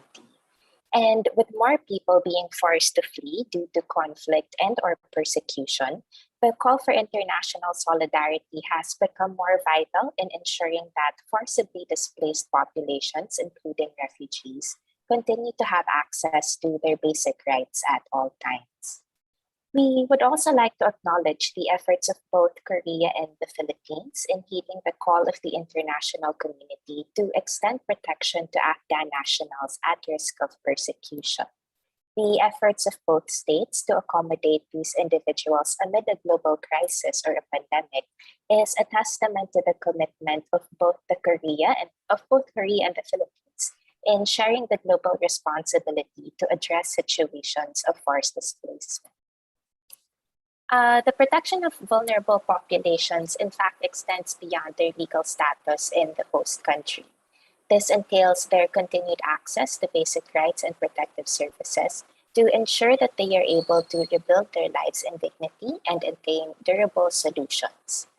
The responsibility to protect forcibly displaced populations does not solely rest on states as well. It requires a whole-of-society approach to ensure that vulnerable groups are given the opportunity to thrive in socially inclusive environments and be provided with an opportunity to give back or contribute to the communities that host them. The pandemic has moreover continued to challenge the efforts of states in the protection of vulnerable populations. The COVID-19 virus has continued to present itself as a health, economic, and humanitarian crisis, which has exacerbated the existing vulnerabilities of those who have been forced to flee. As we continue to see shifting protection landscapes across countries with ongoing conflicts and persecution, causing those at risk to seek protection elsewhere, we are also seeing limitations in the capacity and resources of states to accommodate the forcibly displaced amid the pandemic. And it is precisely in these challenging times that the call towards responsibility sharing among all stakeholders be strengthened, as durable solutions for these vulnerable populations cannot be achieved without international cooperation. It is in these difficult circumstances that we are presented with an opportunity to transform the way the international community responds to situations of forced displacement and ensure that both the displaced and their host communities receive the support that they need in achieving durable solutions. The call for international solidarity is further concretized through the Global Compact on Refugees, which provides a more predictable and equitable framework for responsibility sharing in response to the global and/or protracted situations of forced displacement. The Global Compact on Refugees further aims to ease pressures on host states, enhance self-reliance of forcibly displaced populations, expand access to third country solutions, and support conditions for the safe and dignified return of forcibly displaced populations to their countries of origin. From the side of UNHCR, we are continuing to extend our assistance to the Philippine government towards the implementation of its state pledges during the Global Refugee Forum, and continues to open the opportunity of exploring possible engagement between both the Philippines and Korea in support of commitments that were made in relation to the Global Compact on Refugees and the Global Refugee Forum. And I'd like to close by continuing to extend the agency or UNHCR's willingness to continue our engagement with the Philippines and Korea in ensuring the protection of the forcibly displaced populations and other persons of concern, and that we are continuously ready to provide or extend our technical assistance in ensuring that the needs of vulnerable populations, including refugees, are met and that durable solutions are identified. Thank you. Thank you very much, Ms. Lu, for your observations and insights. And thank you also for bringing UNCHR here in this webinar. Professor Shin, would you like to respond to Attorney Suarez and Ms. Lu? Yes. First of all, I would like to thank Melvin and Lu for their very thorough and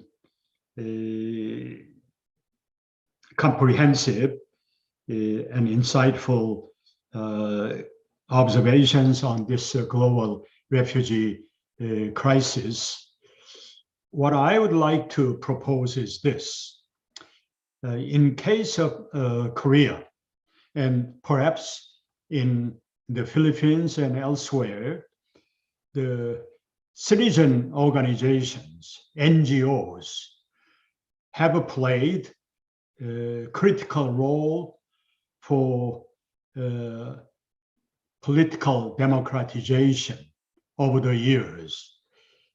And these citizen organizations also put a lot of pressure on administration, political parties, and local government in formulating their policies,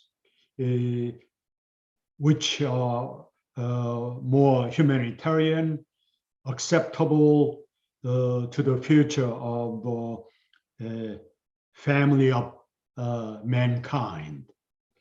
So although Korea has a long way to go, and maybe other countries as well, in accommodating international refugees, depending upon how actively, effectively these citizens organizations and NGOs get involved in refugee issues, it will make a huge difference.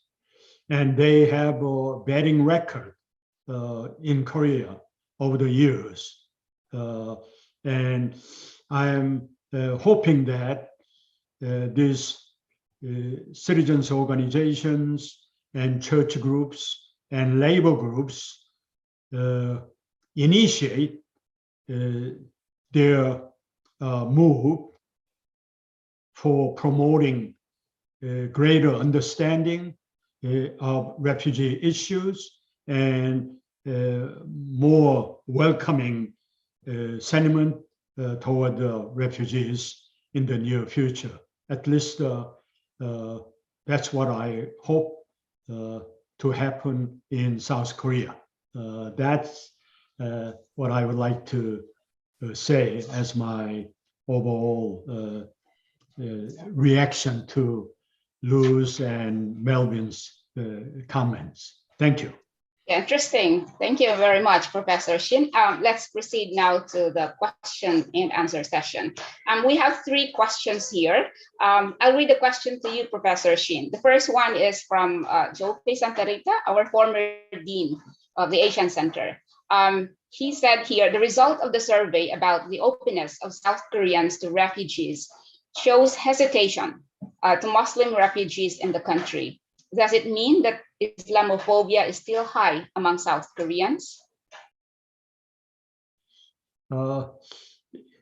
I think so. This xenophobia and also this ethnocentrism Koreans have maintained historically will be hard to erase or kind of change. However, there are some indications that South Korea is moving in the right direction. That is, as you may have noticed in that slides of young people carrying the signs and banners welcoming Yemeni refugees and requesting government to come up with more direct and transparent policies supporting these refugees from Yemen and likewise from Afghanistan, rather than trying to utilize delaying tactics. Korean government has been spending multiple steps and procedures and time, a lot of time in evaluating these refugee applicants and asylum seekers. They should change such approach and become, use more transparent and very clearly defined criteria in terms of who are qualified for asylum as well as refugee status. Thus far, there is a theory and guidelines on paper and practice on the other hand, and there is a huge gap. And the Korean government must make it very clear to not only the refugees but Korean public that that's what government is trying to accomplish, and these are the processes involved, and they shouldn't deviate from what they already have in laws. That is my response to that question. Thank you. Okay. Thank you, Professor Shin. Here is another question for you from anonymous attendee, whoever you are. Thank you for coming and thank you for posting this question. Thank you for the wonderful lecture, Professor Shin. I would like to ask, was there a specific event in 2004 to which we could associate the high rate of asylum or refugee acceptance in Korea? I think I don't have any, I will have to look up the detailed background factors that caused sudden increase. I think that the application cases piled up over the years, and that's the point when they decided to clear many of these delayed decisions, and that is my top of my head response to that question. But I have to look up the detailed story behind that sudden increase in the asylum approval cases. Okay, thank you, Professor Shin. Okay. Okay, thank you. Professor Shin, we have another, not just one, but three questions from Mr. Mark Richie Celsius Puentehuachon. Okay, let me give you the first one. The first one is, the cause-oriented groups or NGOs seem to have a muted role in the issue of Afghan evacuees. Could you tell us what is their common position on the issue? That's the first question. Okay. The NGOs have a different kind of orientations. Some citizen organizations have traditionally very progressive, liberal agenda, pushing a kind of orientation, but other NGOs are supported by a very ideologically conservative group of people.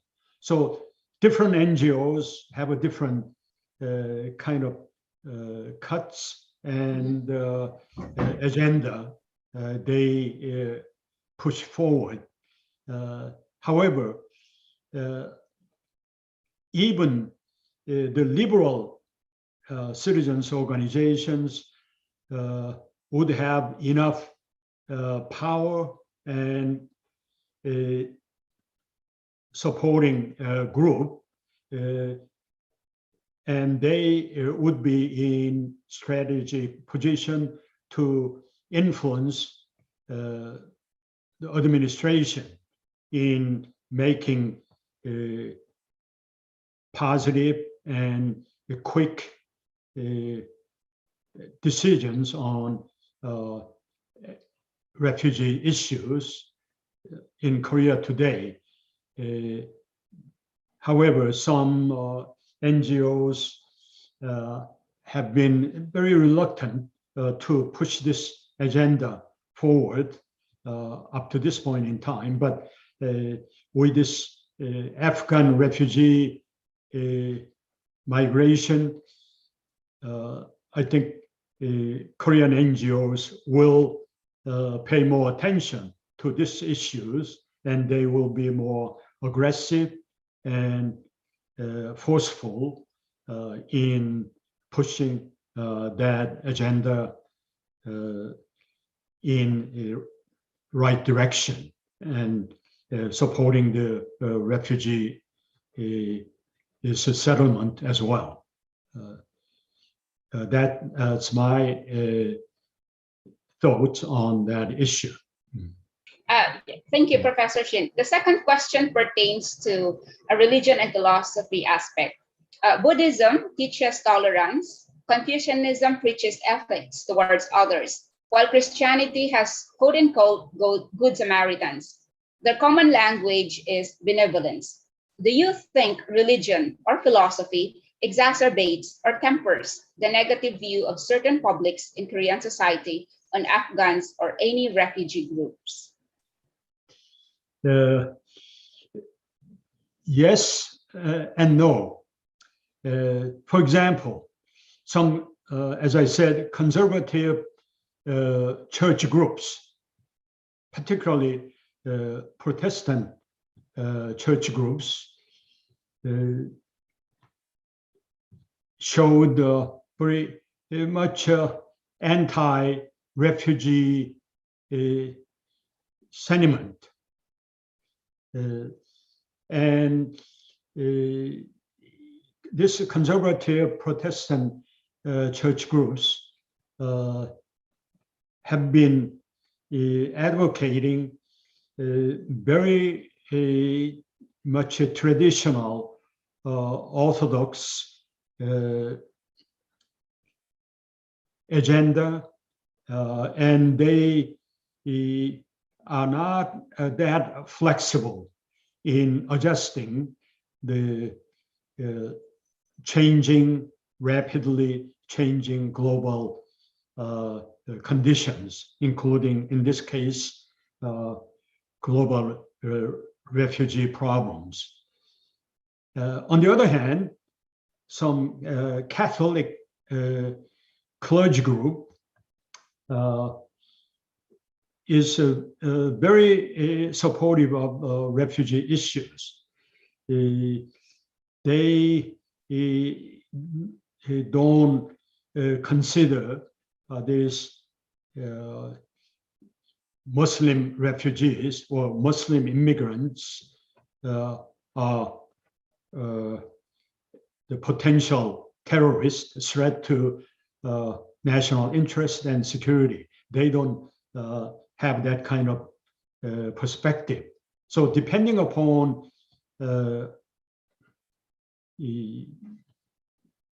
religious organization, they would have a different perspective on refugee issues.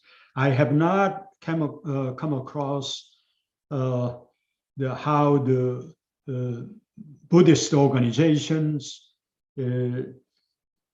evaluated the refugee situation, particularly Yemeni and Afghan refugee issues in South Korea. I have to look into that and do some research on that issue. But conservative Protestant church group versus liberal Catholic clergy group did show contradicting perspective on refugee issues. Thank you again, Professor Shin. And for his last question, after refugees or evacuees are granted visas or benefits, Does the South Korean government implement an assimilationist or pluralist policy approach? And how do such policies impact the survival of refugees or evacuees in South Korea? That's a very interesting question and important issue. The South Korean government, as well as the South Korean society at large, got to deal with and formulate the solid, comprehensive policies toward the settlement of these refugees.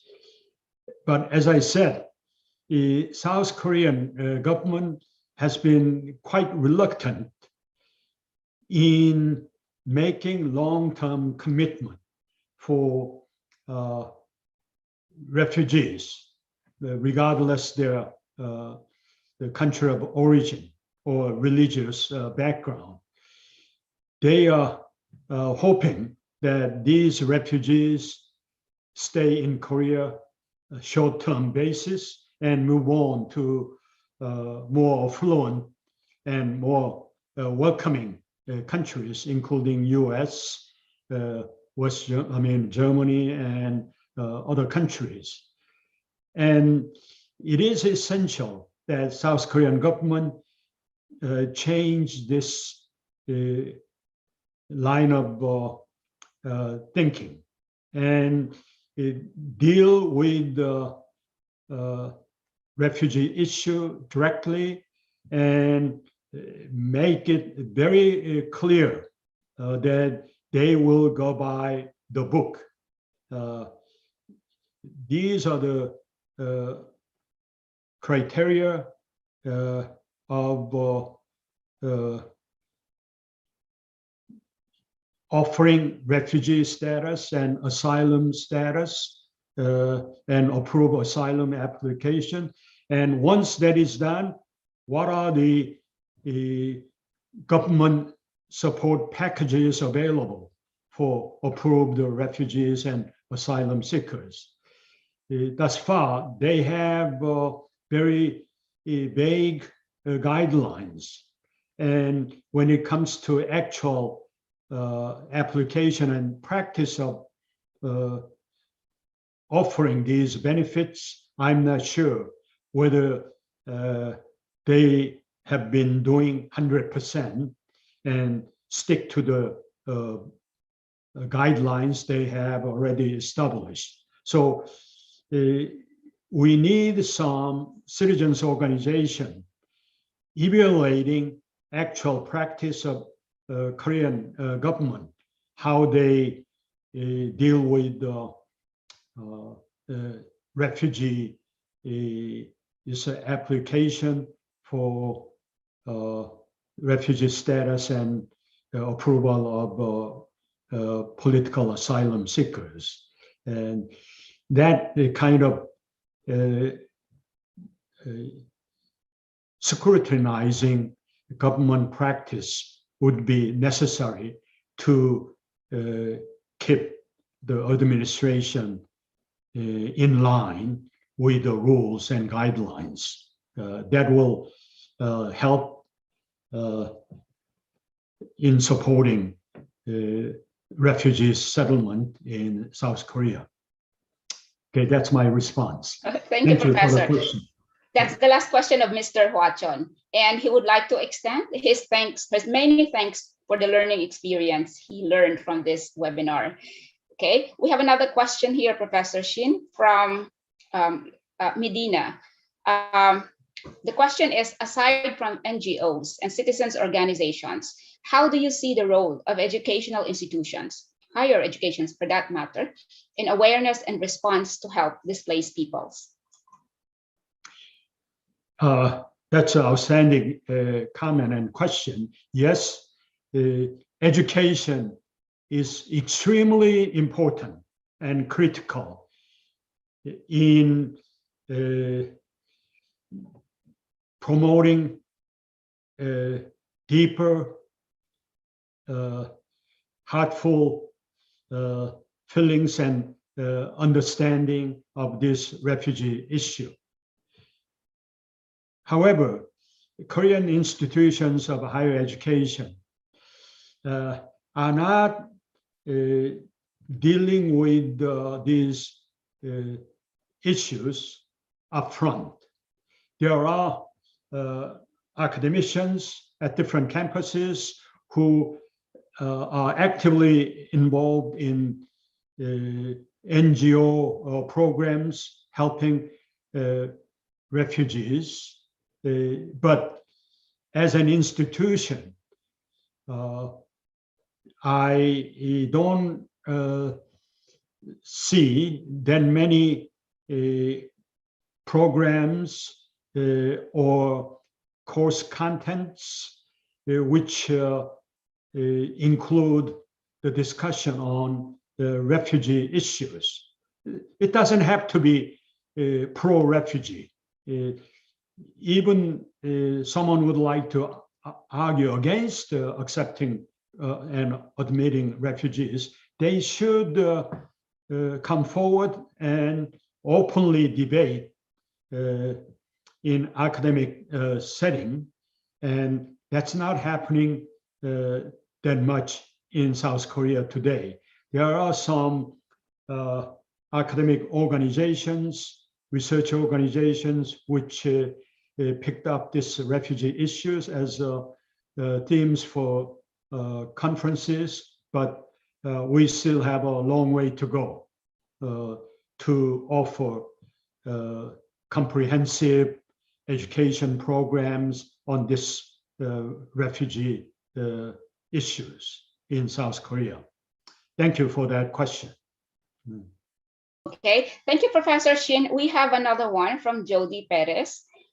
He says, thank you for the very informative webinar. I'd like to ask Professor Shin if he thinks that the Afghan refugees in Korea were pre-identified or pre-selected, since most of them came from the niche of working at the Korean embassy. Did Korea also accept those who were not skilled compared to those who worked in the embassy and alike? Yeah, that's a very insightful question, I would say. As I said earlier, Koreans are very much concerned about security issues. And unless these Afghan evacuees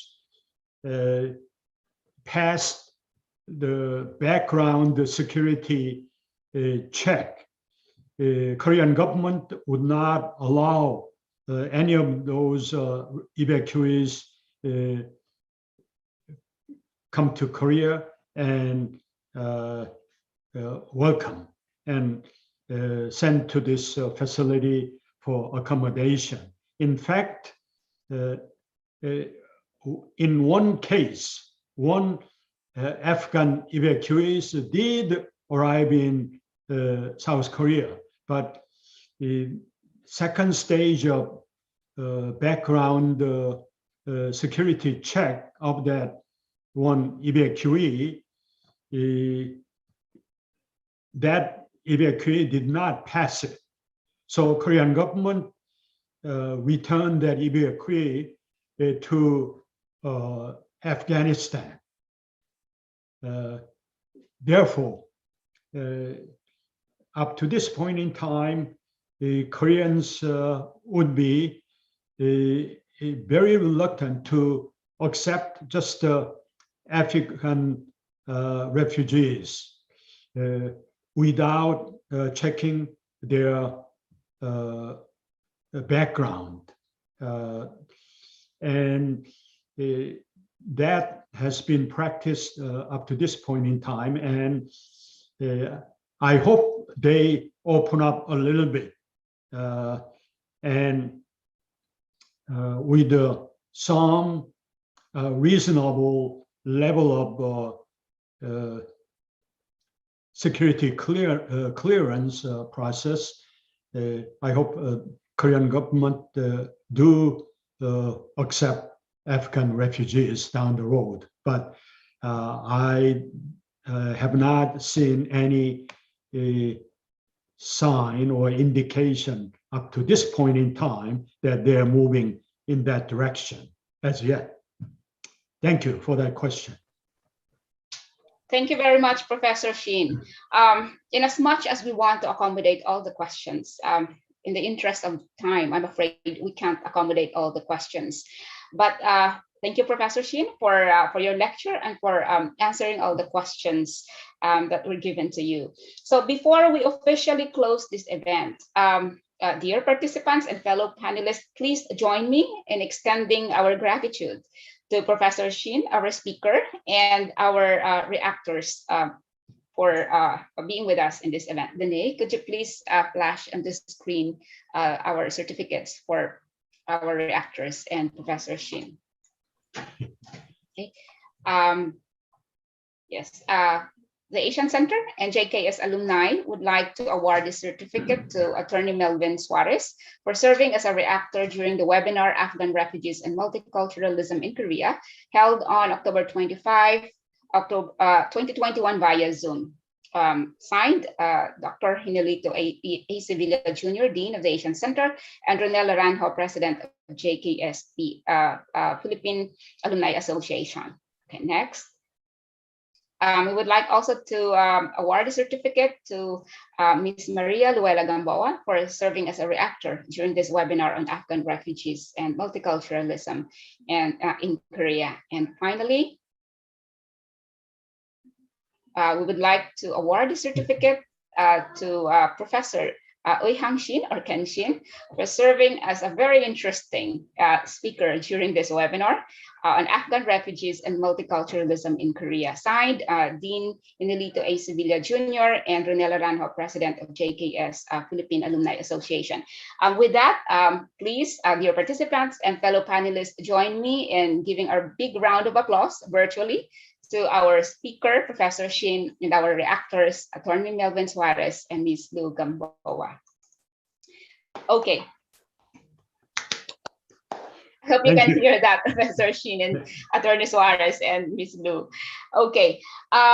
So to our participants, to help us improve our webinar, future webinars, please fill out the very short evaluation form in the link provided in the chat box, okay? And after which you'll be automatically receiving a certificate of attendance in your email. And this link, take note, is open until 5 p.m. only today, okay? So to formally close our event, may I call on Professor Ronel Laranjo, the President of GKS-PHAA and faculty of the Department of Filipino and Philippine Literature, College of Arts and Letters, UP Diliman. Ron, the floor is yours. Magandang umaga po sa inyong lahat. Annyeonghaseyo. Good morning to all of you. Actually, it's already noon. So I will not make this closing remark longer so that we can eat all our lunch. Thank you for coming to our third colloquium of Global Korea Scholarship Philippines Alumni Association. This year, we partnered with UP Asian Center as it is the leading institution in the country in studying, researching, and promoting Asian studies and Korea studies in particular. As an organization of former scholars in Korea, we would like to share hot issues in Korea, which also resonates here in our country, the Philippines, like the issue of the refugees are not really alien to us, as we have heard in the comments by our colleagues from the DOJ and UNCHR. And I also research on multiculturalism. As we can see, there's a very famous blogger. He is a Syrian refugees too, but compared to what we heard from the Korean perspective, like because of the multicultural nature of Philippine society, he was well received here in the Philippines. But as we've seen through Professor Ken Shin's talk today, Korea has a different context, and we hope that we achieve this goal with contextualized comments also from Representatives Attorney Melvin Suarez of DOJ and Ms. Maria Luella Gamboa of UNCHR. In behalf of GKS-PHAA, we would like to thank Professor Shin for your very informative and interesting discussion. Thank you also for Attorney Suarez and Ms. Gamboa for your reactions. I would like to acknowledge also the GKS officers and members who also watched today. And special thanks to Dr. Michelle Palumbarit, our VP for Secretariat as the head of this event, and UP Asian Center Dean Henelito Sevilla Jr. Thank you for accommodating our request. And to all of you, our listeners and audience today, I hope that you learned something today, and we could also connect this with our issues here in the Philippines. Thank you for listening and attending today. Wajushosok, kamsahamnida. Thank you for coming. Maraming salamat po. Yes. Thank you. Thank you. Thank you, Ron, for your wonderful closing remarks. And to our participants, thank you for coming. And we look forward to having you in our future events. Thank you, Professor Shin, Attorney Suarez, Ms. Lu, and Sir Dean Sevilla. Please remain for our group photo for documentary purposes. Okay, so I'll take your pictures. Thank you. Okay, so please turn on your cameras.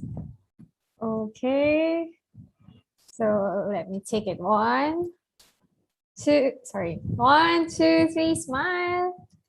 All right, one more. 1, 2, 3, smile. All right, thank you very much. Thank you, Danae. Thank you. Professor Shin, thank you. It's Thank you. right there. Bye. Bye, Thank you, Melvin. Professor Bye, Shin. Lou. Bye, Congratulations. Janet. Bye, Thank you, Dean. Sir June. Bye. Thank you. Bye, Attorney Suarez. Miss Bye. Lu, thank Thank you. you, Thank you, ma'am. Attorney Thank you. Suarez and Thank Ma'am you. Gamboa. Bye. Thank you. Thank you. Bye, Bye-bye.